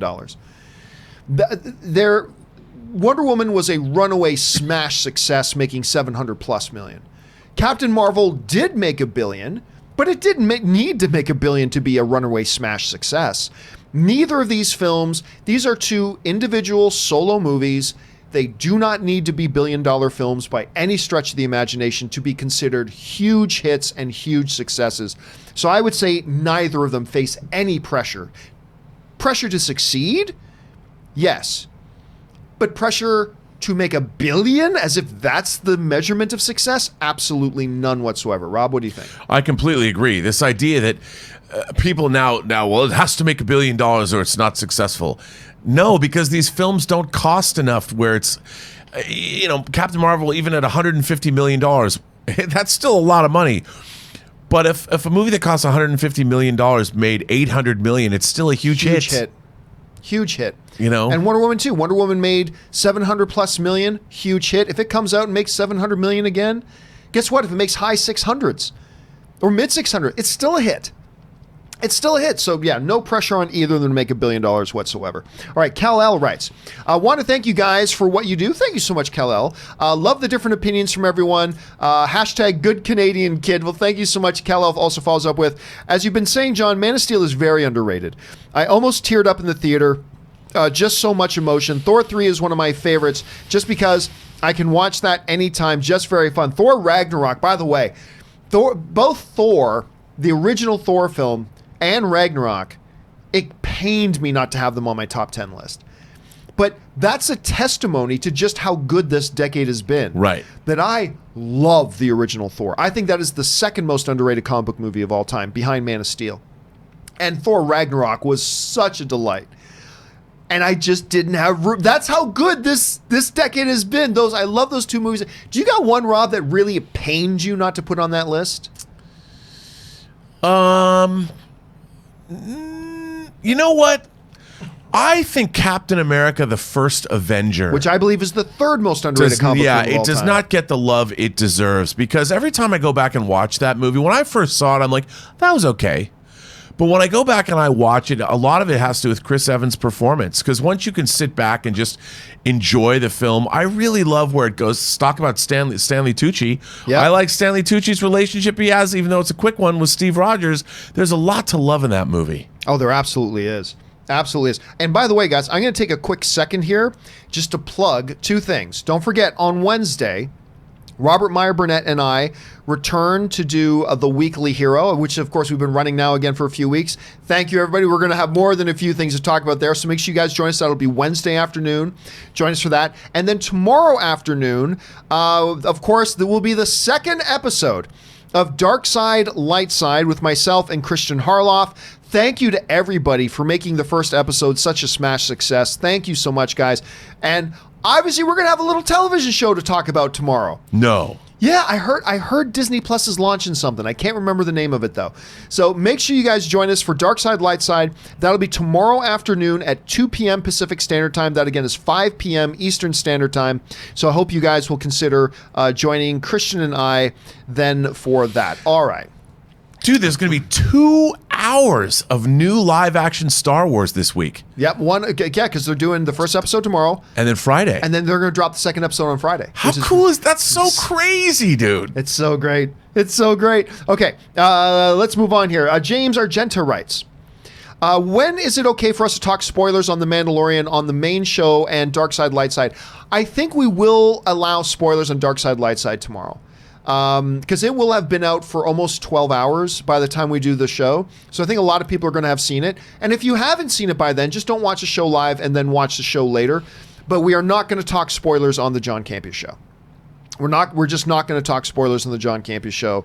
That's ex incognito. And then obviously I'm going to be doing a spoiler-filled discussion tomorrow evening after Dark Side, Light Side, where we'll do a live stream, just talk all spoilers and stuff like that. I'm going to have probably Ann do it with me. So make sure you guys join us for that as well. All right. Jesse also writes, signed up for Disney Plus, less than 24 hours to go. You know what? Still haven't signed up. I've been waiting, but the procrastination needs to be done now, Rob. It's time for me to sign it up and get my app all ready for 3 a.m. tomorrow morning. Have you signed up yet? Bruh, not only did I sign up, I paid for the year. I might. Well, I'm not going to pay for the year. I paid for the year because I still want to see if they include. Because right now they got that ESPN Plus, Hulu, and Disney package deal. The problem is the Hulu in the package deal is the ad-supported one. which is still a good deal, but I pay a little bit extra for the ads-free version, and they haven't given me an option for the ads-free version in the Hulu package yet. So I might wait just a few months to see if they include that at some point. My big question is, I want the Disney Plus app on my Amazon Fire Stick, and the app is currently not yet. It might, since we've gone on the air, it might now be available for download. Yeah, because you heard they pulled off a deal last minute. Yeah. But I want to watch on my big TV. So I have it's a Roku, so I'm good either way. That's why I got a Roku, so I'm going to get that. But my brethren in Canada still haven't been able to pre-order it. Ooh. I've been hearing from all my friends in Canada that we still haven't got the option to pre-order. So I wonder if they're only going to be able to order it once it goes live. Whatever. Yeah, I mean, that's what I'm wondering, it's not like too. they're going to run out. They're not going to run out of subscriptions. I don't know, dude. What if they sell out? You can't watch The Mandalorian. It's There's sold out. There's no more selling more out. Mandalorian for you, kid. Oh God, that would. Well, now we know how a lot of people in a lot of the countries around the world who aren't getting Disney Plus for a few more That's months. so crazy to me that they're releasing Star Wars, and that I don't understand why everybody can't get it worldwide. Well, I mean, it's look, just crazy. Listen to that. It's a tricky. It is a very complicated web of streaming and exhibiting rights and all that kind of stuff and broadcast rights. It is an extremely complicated web that takes armies of lawyers to work through, and some are going to take longer than others to do. So I get it. I want to know, from the time Disney Plus goes live, how many seconds are going to transpire before somebody has that show up on the Pirate Bay, or any one of those. Any way you can get your hand on it. It's going to be the fastest torrented thing. I mean, it's got to have a Guinness Book of torrents World. even still a thing? I don't know. Sure they are. Yes. Somehow, some way they're going to be available. everywhere, Oh, yeah. and it's going to be the fastest torrented show ever. Yep, absolutely. All right, next up, Best D14 writes, waiting for the inevitable announcement of the Wizarding World TV show for HBO Max. Hey, don't doubt it for a That would second. be a dope show. I'd watch that. What better way to bring in subscribers? Let's see how Voldemort came to power. Oh, God, please, no. Thanks, and keep up the amazing work. See, on the one hand, Best, I'm completely with you, because that you want to get a lot of people's attention, you do that. Although I don't think JK is going to allow something like that. But, God, please, if you do a Harry Potter show, please don't do frickin' prequel bullshit. Please don't go, let's see the origin story of this guy. How about just tell stories moving forward? And John, things that we JK haven't got to seen eat. before? She'll do it. You tell the story what happens to Harry and Hermione and everybody else moving forward. People will sign in to watch that. People will sign up to watch that. I want to know how was Hogwarts founded? Who built it? When? See, this is what I said about Game of Thrones as well, and about Star Wars Old Republic. You go far enough back into the past where your hands aren't tied with the current narrative at all, because you could still do anything, and it's separated by so much time that it doesn't matter. I can buy into that. So, yes, going back to see the origins of Voldemort, I'm not interested in that. Going back centuries to the formation of Hogwarts, that's something I could get on board with. How did they get that train? See, that's something I can get on board with. I can get on board with that stuff, just as long as you go far enough back in time. Let's see. Gerard Oberfeld writes, glorious new Falcons fan. We beat the Saints. Yeah, that was a surprise, because this has not been a good season for the Falcons at all. No. And they put the boots to the Saints yesterday. Jared also writes, John, who's your favorite NHL referee? Mine's Wes McCauley. When announcing the call, he'll say stuff like, you can't do that. I used to when I was a kid. I remember I knew all the referees. When I was a kid, I knew all the referees. Like, no, so-and-so is the lineman tonight. Like, I used to do that. I don't really know them all that much. I will say this. My favorite referee in all of sports, though, Ed Hockley. He was an NFL ref who just retired about 2 seasons ago. And the reason I loved Ed Hockley, I'm going to see if I can find a picture. I bet I can't. Hold on a second. Ed I'm glad I don't have to answer this question. Hockley. Because I don't know the first thing about it. Ref. I'm going to see if I can find a picture of this guy. Here he is. Okay, Jose, let me see if I can get the right image of this guy. So he's like pushing 70, right? This dude, like he'd been an NFL ref for a long time. Okay, let me see if I can bring this up here. Check out Ed Hockley. This, I think, is the year before his retirement. Look at those guns, man. Let me just see if I can get this a little bit bigger. Not sure I can, but I'm gonna try here. Hold on a second. That's a bit bigger. Look at the build on this old man.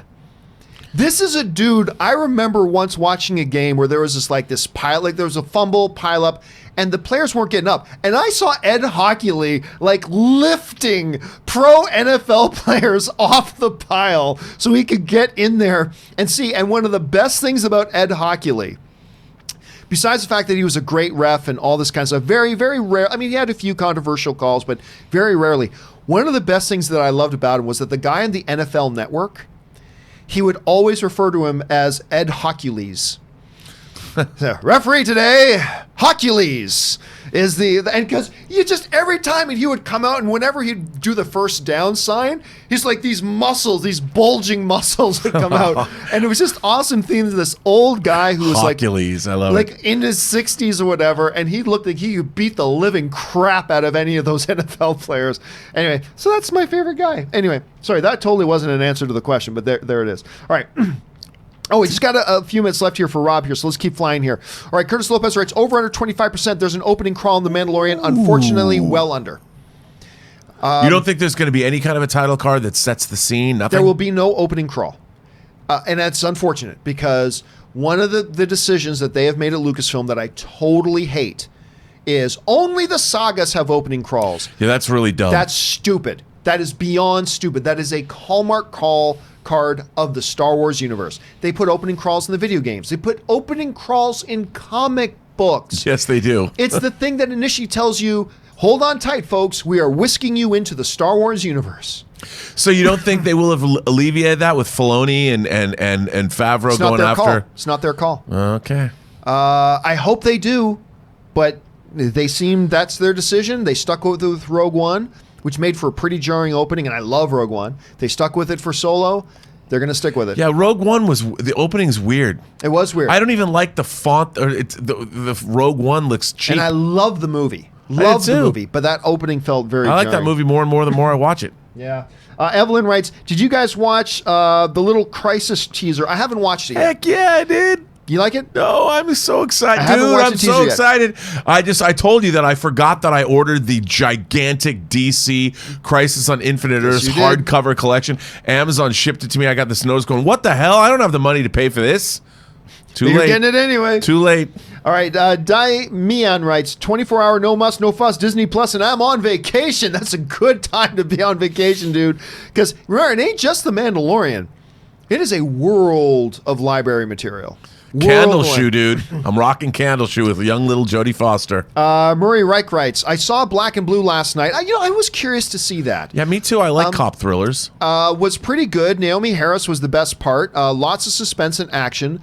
Story is choppy here and there. Overall, 6 out of 10. Of course, everybody knows, like, guy was in my wedding party. He was one of the stars of the film, Tyrese. Of course, my best friend in the world, Tyrese. But no, all kidding aside, I have actually, I went to go watch it the one night, and I was talking to you. I said I was going to go see that one night, and then blank, something came up, and I couldn't go. And I have been actually legitimately, I'm not being facetious, I am legitimately interested in seeing this film. Me too. So maybe I'll go for a 21 Bridges. you got to see JoJo first. Yes. Make sure you see JoJo. And yeah, I got to get 21 Bridges. I'm very excited for that movie as well. Let's see here. Thanks for the recommendation there, Murray. Ryan Lohner writes, Sean Austin, upon meeting Peter Jackson, so about that time you had my dad hump a mummy in The Frighteners. There's one people don't talk about a lot anymore is The Frighteners. No, and people forget about that movie, but it's a lot of fun. Well, it's understandable because, like, look, a lot of people are forgiven that when you talk to people about the filmography of Christopher Nolan, not a lot of people talk about what came prior to the Batman franchise, right? When Peter Jackson came along, a lot of people forgot about, he was the guy who did that, like prior to that. But it's one that should be brought up now and again, Ryan. Thank you for bringing it up. Murray Reich writes, Chuck needs to be stopped, #Supernatural. Haven't watched the newest episode. I haven't watched the newest episode yet. I'm going to take care of that today. Householder Films writes, what's the worst Star Wars moment ever? Oh, so many. In the prequels particularly. But to me, there's a couple. Most of them involve Jar Jar. Like whether P-Usa, there's that. But or how he always accidentally bumbles into saving the day. That's cool in Scooby-Doo, but honestly, it's Revenge of the Sith which is the most tolerable of all the prequel films. But it doesn't matter how bad you imagine it. It's so much worse in Thing. You killed her. No. This is the worst moment. I think there's so much bad. But that's got to be it. Rob, do you have one particular moment that's the worst to you? That was pretty bad. Yeah. I think the moment when he's talking about sand, it gets everywhere. Oh, my God. I mean, the dialogue, it's so cringeworthy. It's like George Lucas never went out on a date. I mean, come on, dude. He wasn't a ladies' man. No. He wasn't a ladies' man. I remember being in a theater when I think it was in Attack of the Clones. And Padme and Anakin are there, and she's like, she professes his love. I truly, deeply love you. And I remember one guy, I might have told the story in here before, one guy in the theater just shouts out, "Since when?" Like, seriously, it was just like all of a sudden out of nowhere, despite the fact that he's been this petulant child every moment that he's been around you. I truly, deeply love you. And then one guy in the theater yells out, "Since when?" Anyway, there's a lot we could go on. Okay, let's see here. Buddy Christ 3 Original Jedi writes, over under 50% that Robert has a copy of Garbage Pail Kids, the movie, on any format. I'm going to go under on that. That doesn't seem like your bag. No, doesn't not my seem bag. like your bag. Not my bag. You have an extensive collection. And I wouldn't be surprised to see a lot of stuff in that collection, but I'm going to guess you do not have that. No, not that one. All right. Evil John Campea writes, haha, regular John, the real top 5 is 2015's Fantastic Four, which, by the way, I don't think is as bad as some people think. It's bad. It's bad. Don't get me wrong. Don't misquote me. It's bad. But the first act is kind of redeemable. Anyway, Jonah Hex, which is absolutely terrible. A couple of buddies of mine were supposed to direct that, by the way.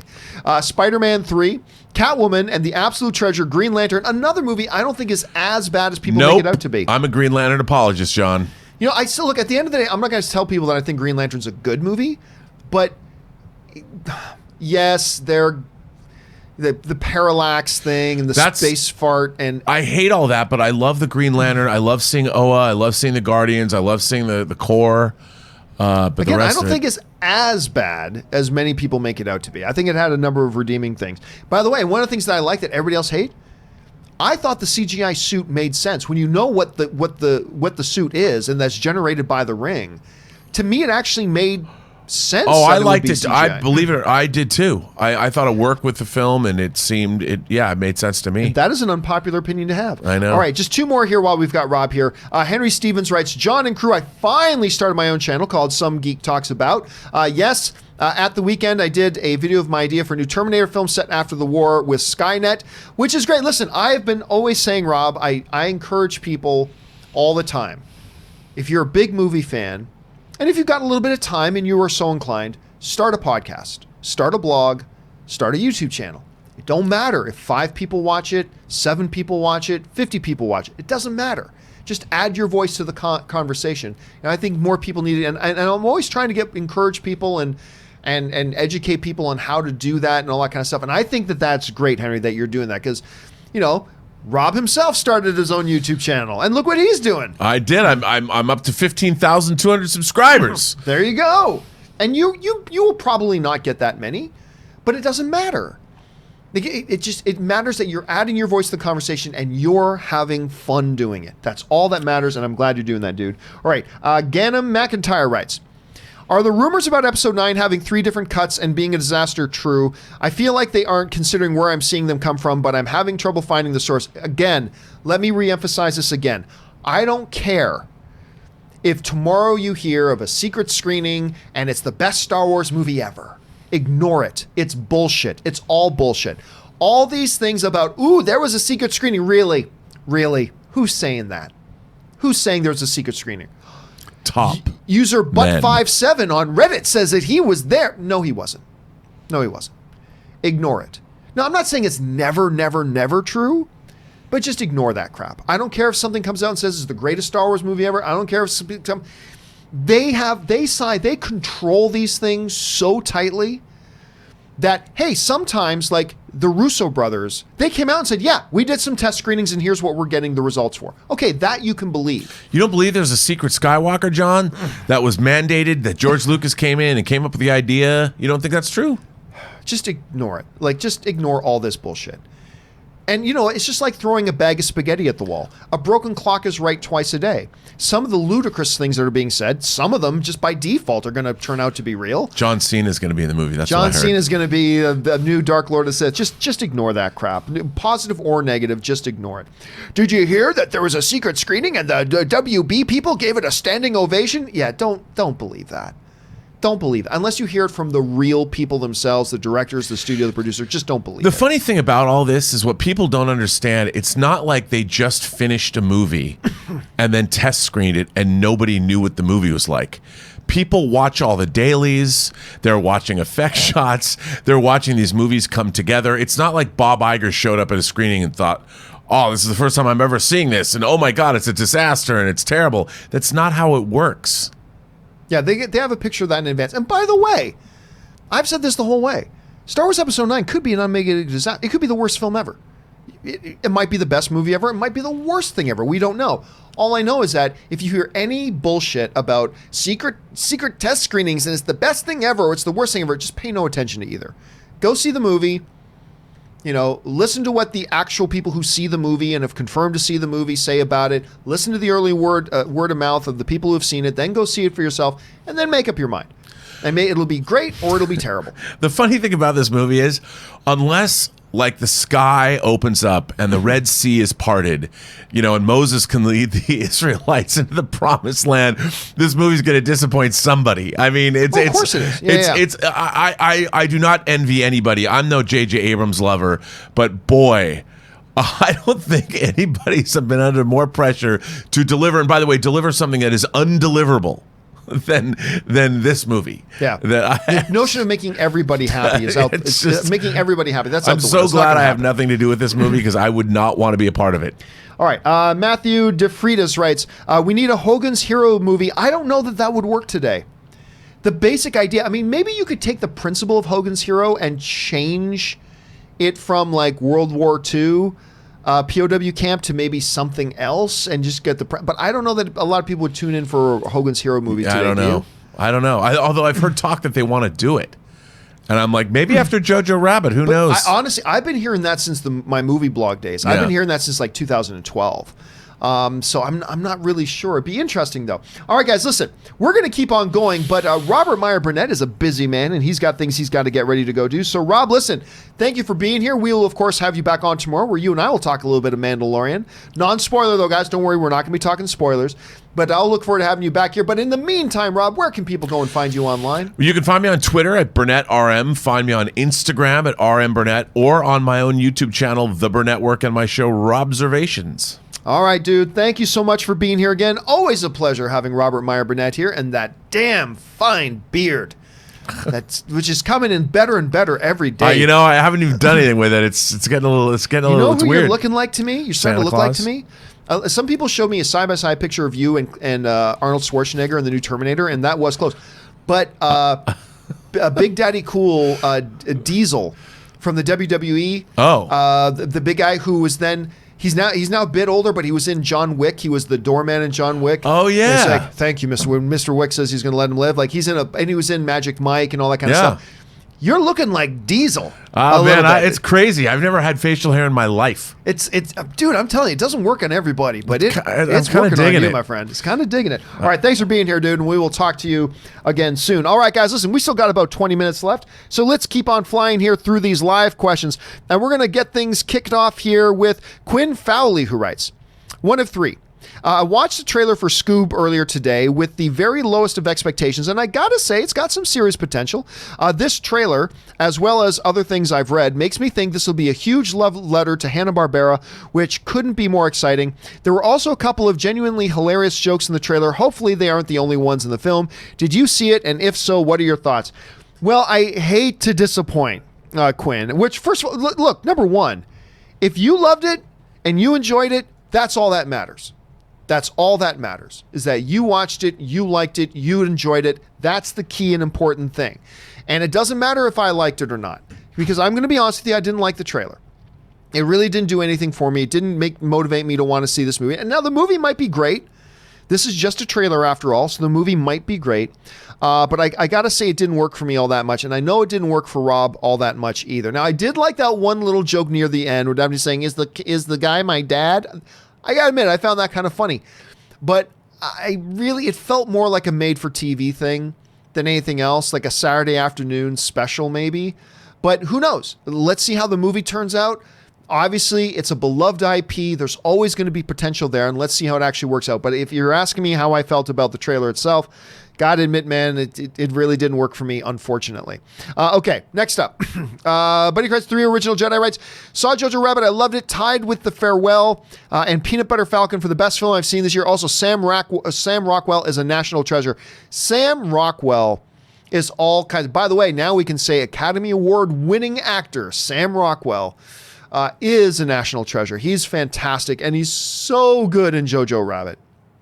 I mean, look, obviously everybody's talking about the kid, and everybody's talking about Taika Waititi, and everybody's talking about Scarlett Johansson, and for good reason. But Sam Rockwell is incredible. And by the way, why am I forgetting the name of the blonde girl from Pitch Perfect, the blonde heavy girl from Pitch Perfect? I'm freezing on her name right now. But she's great.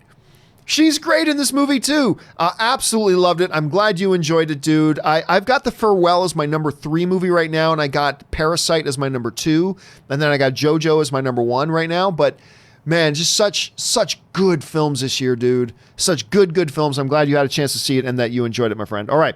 Jose Ramirez writes, number 1. I assume you're talking about the comic book movies of the decade. Endgame. Number 2, Deadpool. See, I don't even have Endgame on my top 10, to be honest. Had tons of fun with it. Loved it. Much like Thor Ragnarok, but also like Thor Ragnarok, not on my top 10. It just had too many problems for me. But number 2, Deadpool. Number 3, Logan. Number 4, Joker. Number 5, The Dark Knight Rises. Number 6, X-Men Days of Future Past. Number 7, Winter Soldier. Number 8, Into the Spider-Verse. Number 9, Avengers. And number 10, Kick-Ass is another one. See, I had a couple of movies that pained me not to have on that list. Right? The original Thor Ragnarok. And I got to tell you, Kick-Ass was another one that it just pained me not to have on that list. Again, that is a testimony to how great the comic book movies have been this decade. But it pained me not to have it on there. But that's what for you, there was a little bit of room on your list for it, and that's awesome. But that's one that I thought about it, but there just wasn't room for it, unfortunately. So I'm glad you had it there. Arn Renneker writes, hey, John, first super chat, and I love the show. Thank you so much, dude. We appreciate that very much. And it's always nice when somebody just wants to write in to say something positive and nice. So thank you so much for that. I appreciate that, dude. All right, Kevin Newman writes, number 10, believe we're talking about all time now. Number 10, Dawn of the Planet of the Apes. Number 9, Shanghai Triad. There's one that we don't talk about much. Number 8, Serenity. God, I love that. One of the best pure sci-fi movies of the last 15 years.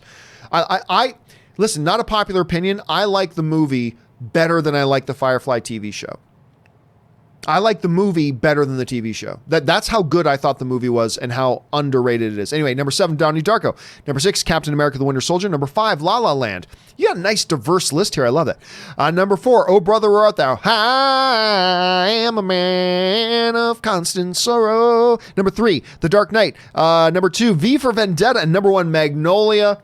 Another really overlooked one that does not get enough love. I mean, I don't have it anywhere near my number 1, but it's nice to see somebody giving that some recognition in there, Kevin. Excellent diverse list, buddy. Thanks for sharing that with us. All right. Esteval Garcia writes, Uncut Gems with Adam Sandler is at 94% on Rotten Tomatoes from 52 critics. This is going to be Adam Sandler's comeback I was waiting for. I don't think so. Not a Netflix movie. Netflix, by the way, he's had a couple of other really good performances. He did one with Ben Stiller and Dustin Hoffman. I'm struggling on the name. I can remember who's in it, but I can't remember the name of the movie that he was absolutely excellent in. I don't think anything on Netflix is going to make his big comeback.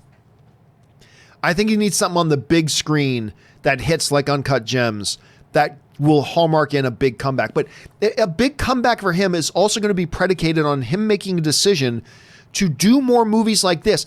Adam Sandler is one of the most ridiculously, naturally gifted dramatic actors I've seen in a long time.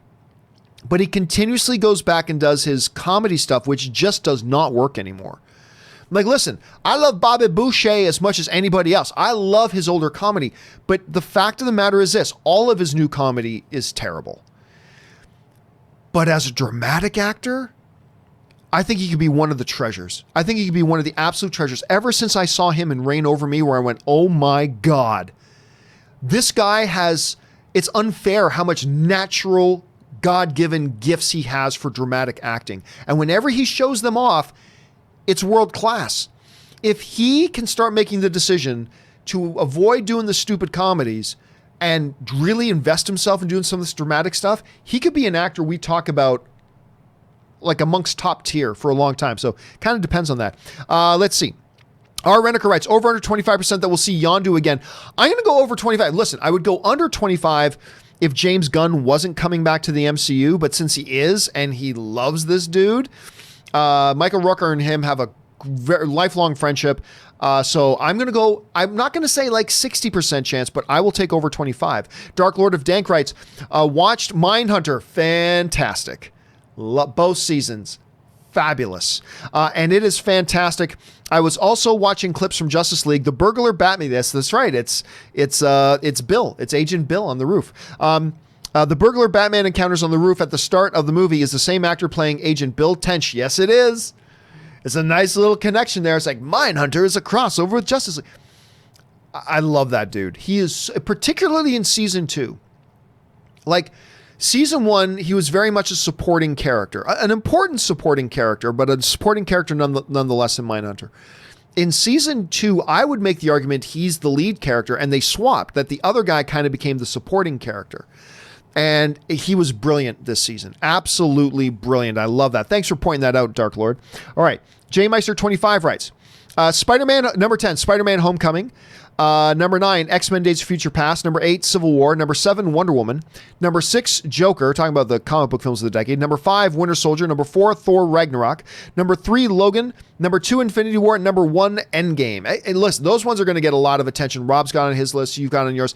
Again, I got Infinity War in my top 10. Endgame does not make my top 10. It's a little bit too much blatant fan service, far too many logic problems and all that kind of stuff. Not a good, strong movie on its own right, but a damn entertaining and a damn satisfying ending of this era of the MCU nonetheless. But that's not enough to get it on my top 10, but it's going to be up high on a lot of people's lists. That's for damn sure. Thanks for sharing that list, J Meister.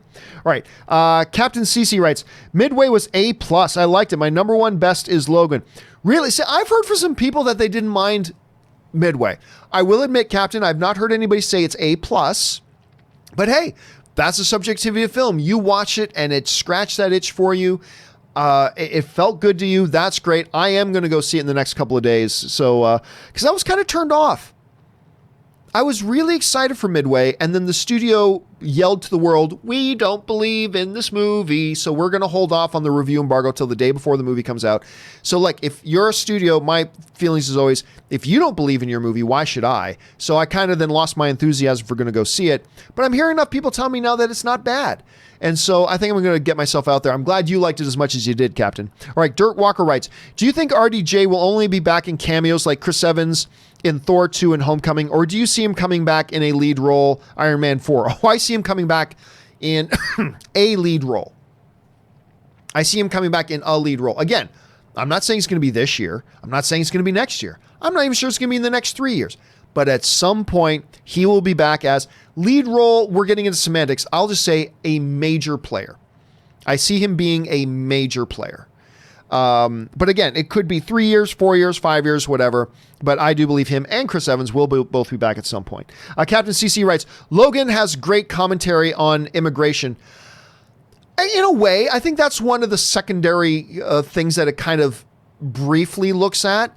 But that's the thing about the depth of Logan. It goes into a lot of different things, territories that comic book movies just normally don't go, and I loved it.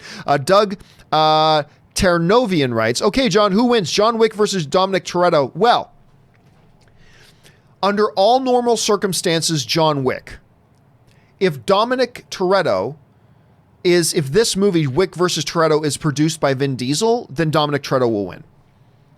If you have a Dominic Toretto movie produced by Vin Diesel and Dominic Toretto is fighting King Kong, Godzilla, Jesus, and Thanos, all combined against Dominic Toretto, and Vin Diesel's producing that movie, Vin Diesel will have Dominic Toretto win.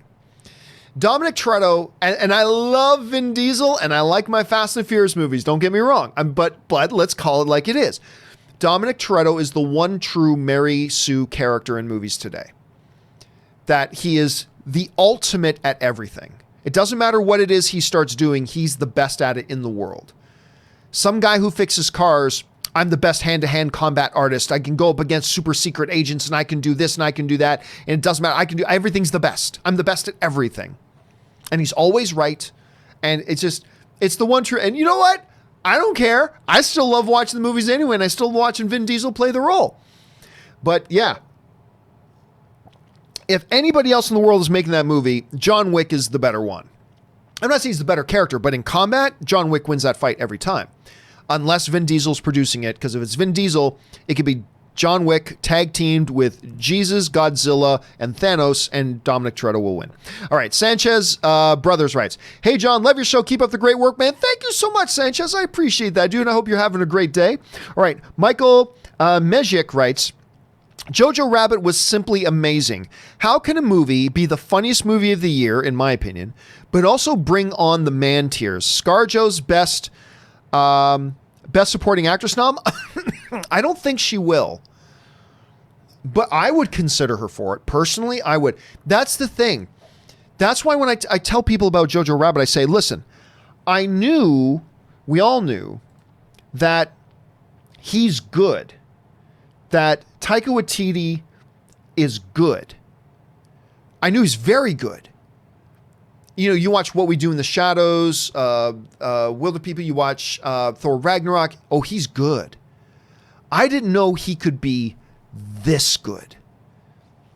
I didn't know he had this, because you're right. It is, I'm not going to say it's the funniest movie of the year, but it's one of the funniest movies of the year and one of the most emotionally powerful films of the year, all at the same time. It's unbelievable what he does in this movie. Absolutely unbelievable. I did not know he was capable of that kind of depth. You know what I'm saying? I just didn't know he was on that level, and it's amazing to see. All right. Michael Miachik writes, also, thank you for constantly bringing A1 content. Well, thank you so much, Michael. We love doing the show here. We love being a part of the film fan community. Both me, Robert, I know Aaron, and Chris, and fact checker Jonathan and Ray. We just love doing this stuff and being able to communicate and be a part of this community. So thank you so much for that. Russell Amador writes, take it with a grain of salt, but Russell Amador is reporting Chris Evans' Cap to return in Doctor Strange multiverse sequel via multiverse. I'm not quite sure if that's a joke or you're saying there's somebody out there actually saying it. Again, you're right. It's more than a grain of salt. Don't believe that. Although I do believe Chris Evans will come back. I just don't know. TLCAZ writes, attended a Q&A following a Night of the Comet. Catherine Mary Stewart was great. Which one? You know what? I'm thinking of a movie, but it's probably the wrong one. Hold on a second. Night of the Comet.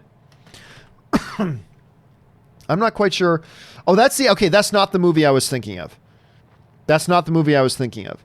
A comet wipes out most of life on Earth, leaving two valley girls fighting against cannibal zombies and a sinister group of scientists. All right, it's not the movie I was thinking of. I am familiar with this movie, though. And she played one of the girls. I can't remember. Anyway, that would have been cool. I'd need to know where you saw that, because that sounds pretty fun. All right. Next up, Dirk Walker writes, you always say X actor saying they'd be interested in X role isn't news because every actor wants a payday. Doesn't that apply to Evans? Of course he'd agree to another payday. Doesn't mean it's on the table. Isn't that exactly what I'm saying? Isn't that exactly what I'm saying? Listen. The only time, I think one of the dumbest things that people make news stories, so-and-so said they'd like to be in a Star Wars movie. Of course they would. So-and-so said they'd like to be in a superhero movie. Of course they would. The only time to me that it's remotely news is when it's an actor who said they were done with something completely or said they would never do that type of a movie. Then it's news. Or somebody like, say, a Leonardo DiCaprio, who's an Academy Award-winning actor, considered one of the top 3, 4, or 5 best actors in the world, and has never done a comic book movie. If suddenly that specific actor said, Yeah, man, I want to meet with Kevin Feige. I'd love to be in a Marvel movie. Okay, that becomes newsworthy. But the 99.9999999% of the rest of the time, it's not something worth talking about. It's just not. Now, that applies to Chris Evans as well. That's why I think he'll be back at some point. You know, I really does. Doesn't mean he's going to right now, but I think at some point he will. And we'll just have to wait and see how it works out, Dirk. All right, John Keeley writes, how will Mandalorian spoilers be addressed on your show since outside of the US, a lot of your international viewers like myself from Scotland won't be able to see any Disney Plus until some point in 2020? I'm not going to do spoiler. We will not have Mandalorian spoiler discussion on the John Campea Show. We will on Dark Side, Light Side. And again, I've said this before, John. I will say it again. I do not encourage nor endorse nor justify piracy. I think piracy is wrong. I saw firsthand how piracy deeply hurt a personal friend of mine, John Schnepp. It nearly bankrupted him because so many people pirated his movie. They nearly ruined him. And it personally really hurt him. Like he thought he and the film fan community had a really good relationship as a community together, and he felt very betrayed, and it hurt him, and I'll never justify it. I will never validate movie piracy. That being said, we have here with The Mandalorian a very unique situation. You see, there were many ways people could have watched The Death of Superman Lives, What Happened. There are many ways people could order the disc, all this. There were many ways people could watch that legitimately, paying for it and watching it. Many ways to do it. Mandalorian is a very unique situation where you're going to have tens, if not hundreds of millions of fans around the world who have money in hand and are like, we want to pay you to watch your product, and are simply not being given an option to do so. That creates a very unique situation. Not to the point that I'm saying I therefore think it's justified to pirate this stuff. Not at all. But it does put me in the unique position of saying something I very rarely say, which is no judgment from me if you do. If you live in a country, if you're a big Star Wars fan, and you live in a country that they are simply not giving you an option to legitimately watch it, and you are a willing paying customer, and they're simply saying, no, we don't want to sell our content to you. And I know that's not what Disney is saying, but that's how it plays out. I'm not saying I justify it, and I'm not saying I encourage it. I'm just saying there's no judgment from me from people living in those countries who are going to pirate it. Now, you live in America and you're going to steal it, F you. Like you're part of the problem. But if you're one of these people living in a country that you have to wait another 6 months or a year or whatever, when you're a willing paying customer, I'm just saying no judgment from me if you pirate it. And I think that's why I think this is going to be one of the most pirated things, if not the most pirated piece of entertainment in the history of piracy. And I can't blame anybody. I can't blame anybody, but for the John Campea Show, no, we won't be discussing spoilers on the John Campea Show specifically. All right, Double Crit writes, decided to try Zevia based on your recommendation. Not bad. And that's what I got in my cup. Zevia. None of the garbage artificial sweeteners. It's a little bit more expensive than regular soda, but it gets me off my soda binge. So none of the pure sugars that are in regular soda. None of the crappy, toxic for you artificial sweeteners that are in the diet sodas. Zevia. Give it a shot, guys. I'm actually really liking it. I'm glad you tried it out, Double Crit. Steven Sebring writes. I almost said Steven Spielberg. Leia and Rey have heartfelt conversation. They hug. Then bright Leia. Then bright light Leia becomes one with the Force. They can use her voice like Obi-Wan the rest of the movie. Nah, that would feel incredibly forced, and no pun intended, forced. That would feel incredibly forced. And very jarring and very out of place. I really hope they don't do that, because that sounds horrible. All right, sorry, just had a little bit of a jump here. We're at Haskell 420 writes. In no particular order, Endgame. Endgame. Infinity War. Winter Soldier, Thor Ragnarok, Logan, X-Men Days of Future Past, Guardians of the Galaxy, Avengers, Deadpool, and Civil War. Again, every list is going to look different, Haskell, and it just emphasizes, look at that list. Look at that list.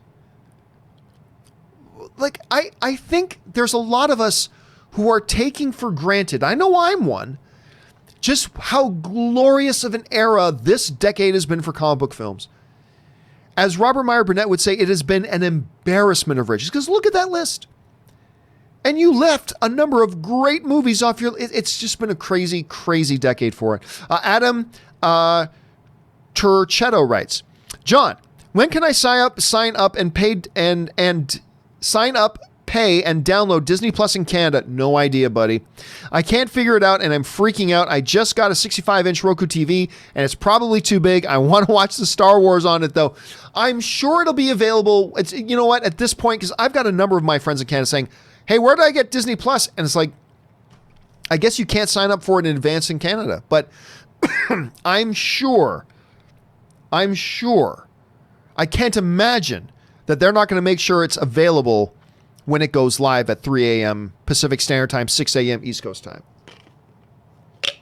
So I would say just be ready to sign up for it after that, and I'm sure it'll be there. I mean, I don't know that for a fact, but it's got to. Because they announced that it's launching tomorrow in Canada, so they got to make it able for you to sign up. So you should be able to do it then. My thoughts are with all of my brethren in Canada who've been having a hard time signing up for it, though. Evelyn writes, mine is number 1, Joker. Number 2, Black Panther. Number 3, Logan. Number 4, Infinity War. Number 5, Winter Soldier. Number 6, Deadpool. Number 7, Days of Future Past. Number 8, Deadpool. I'm assuming one of those 2 Deadpools is Deadpool 2. Number 9, Big Hero 6. Ooh, I love Big Hero 6. Not enough to get on my list, but I love Big Hero 6. And number 10, Ant-Man. I love Ant-Man. Again, so many of these films, like I don't even have Joker on my list, and I love Joker. I don't have Black Panther on my list. I love Black Panther. I don't have Ant-Man on my list. I don't have Deadpool 2. I don't have Big Hero 6. I love these movies. That's how great this decade has been. It's absolutely nuts, Evelyn. So thanks for sharing your list. Samir Tesfaye writes, release date is, I think, the main reason Dr. Sleep opened low at the box office. Would have done better in September or October or even summer like most horror films. I disagree. People are either interested in it or they're not. I really don't think it would have made... I don't think there's any empirical data to definitively say one way or the other that, oh yeah, if we had released this in September, it would have made X dollars. I don't think we can say that. I think it's just people were not interested in the movie. And I don't know why, because the movie's great, but I think Rob brought up some interesting points. Particularly, I think, you know what? I think we are underestimating just how many people have never seen the original Shining. Despite the fact that it's a classic, I think there's a hell of a lot of people that have just never seen the original. And some people who have seen it just didn't get it. And so they're like looking at a sequel. It's like, really? Do I want to go see that? And it's really too bad because the movie's so great. It's so great. Darth Sidious writes, hi, John and Rob. What do you think of women going the Batman White Knight route with the Jack Napier Joker?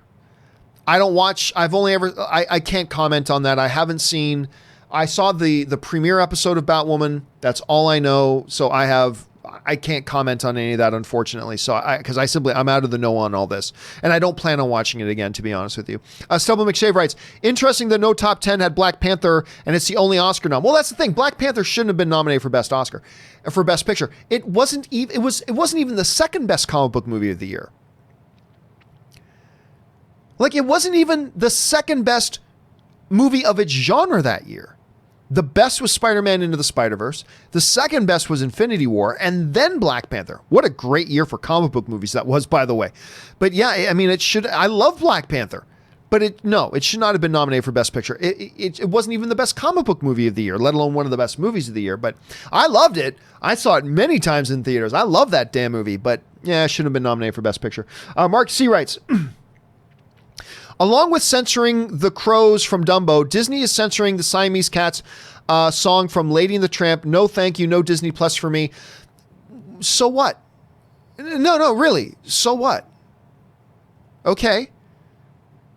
Is there anybody out there that's like, the Siamese Cat singing the song is the greatest scene in cinematic history, and if it's not in this movie, I can't even fathom watching this movie?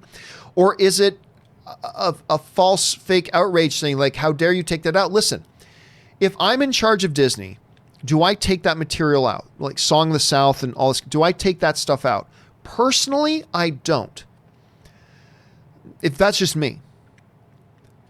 But you also got to understand that for certain groups of people, there are things in these older movies that are considered extremely offensive and hurtful and cast, entire people groups in negative lights. Again, I'm not saying that means if I was in charge of Disney, I would have removed it. I personally wouldn't. But if you're looking at me with a straight face and saying you don't at least get why the discussion is there, then you're clearly not one of the people being affected by it. And okay, so they take it out, and I don't think they should, but they do. Who cares? Who cares? I've never had people. Look, in all my years of doing this stuff, I've never had anybody write into my show and go, one of the best scenes I've ever loved, the Siamese cat singing the stuff and Lady in the Tramp. That's like the best thing ever. I've never once had anybody write that in. To me, here's the thing. To me, it raises the question of who's the one really here with the agenda. It's not an important scene. And I understand, again, I wouldn't take it out personally. I would leave it in. But if they decide to take it out, why would I care? Why do you care? I just don't get it, especially if it's for a matter of that they're wanting to make sure that they don't, there's a bunch of people that, look, let's face it, that Siamese cat song is pretty negative Asian stereotyping. It just kind of is. And that could bother some people. And there's no need for it. It's not needed in the movie. And look, again, I wouldn't take it out. If it was up to me, I wouldn't. But I can totally understand why somebody would. And why is it all of a sudden a big deal? Again, 15 years of doing this, I've never once had somebody write into me saying, oh my God, my favorite scene ever in any movie of all time is this. So why is it an issue now? Why is it suddenly so important to you that like, I'm not going to get Disney Plus if they do that? Well, okay, that's your loss. Why is it all of a sudden a big important issue? To me, it's a who cares. I wouldn't do it myself, but who cares? Who cares? Anyway, that's just my thought on that. Anyway, Luca A writes, do you have any criticism about the Star Wars originals? Many times I've spoken about it extensively. Luca A also writes, any chance Patreon supporters can buy tickets to your big party early or not? I totally get it. If not, is there an age requirement? I'm 19. It depends. First of all, yes, I will give Patreon supporters first crack at getting tickets for the 100 million view party. If there's going to be an age restriction, that will all depend on where I'm able to secure a venue for it. Because there might be, the venue I get may not allow anybody under 21. So I have to wait and see. Right now, I'm going to lean away from there being any age requirements, but it all depends on what I'm able to find. But yes, I am planning on making sure that Patreon supporters get first opportunity to get tickets to it if they want to go. Not that I'm expecting a ton of people to want to go, but I'll give them the first opportunity, and then we'll open it up from there. All right. Jared Shirley Garcia just sends in a super chat to be supportive. Thank you so much. And the final question today gets sent in from Jay Master, who writes, in less than 24 hours, Skynet goes live, aka Disney Plus. I pre-ordered Disney Plus since October, where you clearly, J Master, do not live in Canada because they've been having a hard time getting it. And it's so weird. It's let's see, 11, 12, 1, 2, 3. A little under 16 hours from now, Disney Plus will be online. I feel like we've been talking about this for years, and we have been talking about it for years. But it's actually here 16 hours from now. But the next time we start the John Campea Show, we will be in a world where Disney Plus is live and on the air. Well, on the air, per se. That's the world we're going to live in. The next time we start the opening introduction music for the John Campea Show, we're going to be living in a world where Disney Plus is out there and The Mandalorian is out there. So it's an exciting time, my friend. It's an exciting time. All right. Nathan just slipped in one last one here. So this will be the last one of the day. Last question of the day comes to us from Nathan Oswald, who writes, number 10, Shazam. Number 9, Ant-Man and the Wasp. Number 8, X-Men The First Class. Number 7, Infinity War. Number 6, Guardians of the Galaxy. Number 5, X-Men 2. Oh, God. But X-Men 2 is not this decade. That's the problem. X-Men 2 is not this decade. Let me look it up to make sure. Hold on a second. And I lost, my mouse has disappeared. There it is. For some reason, my mouse disappeared for a second. X-Men came out in, I believe, X-Men 2. Yeah, it did not come out, sorry, not in the 9th, but it did not come out this decade. It came out in 2003, so that doesn't count. Number 4, Logan. Number 3, Iron Man, which I'm also not sure. Did Iron Man come out this decade? No, Iron Man also did not come out this decade. Number 2, Endgame, and number 1, The Joker. So again, X-Men 2, not on my list, but for a period of time, I considered X-Men 2 to be the greatest comic book movie of all time. So good. And of course, Ant-Man, so good. Shazam, so good. God, I love Shazam. So many good ones. All right, guys, that will do it for today's installment of the John Campea Show. Thank you guys so much for being here and being a part of the show today. And a special extra thanks to all of you guys who sent in the questions, not just because you gave us great fun things to talk about, but also because you supported the channel along the way. And we here at the John Campea YouTube channel, thank you for that deeply. Once again, guys, don't forget, tomorrow, the John Campea Show returns in the morning. Me and Robert Meyer Burnett will be back here at 9 a.m. Pacific Standard Time. Then in the afternoon, we've got the new episode, the second episode of Dark Side, Light Side. Me, Christian Harloff, talking all things Star Wars. You know we're going to be talking a lot about The Mandalorian. So make sure you guys come and join us for there as well. And then, of course, Wednesday, me and Robert Meyer Burnett in the newest issue of The Weekly Hero. Make sure you guys join us there as well. Guys, thank you so much for being here and allowing me to be a part of your film fan community. It's an awesome honor and privilege, as it is every single day. So that'll do it for me for now, guys. Thank you so much for being here. My name is John Campea, and until next time, bye-bye.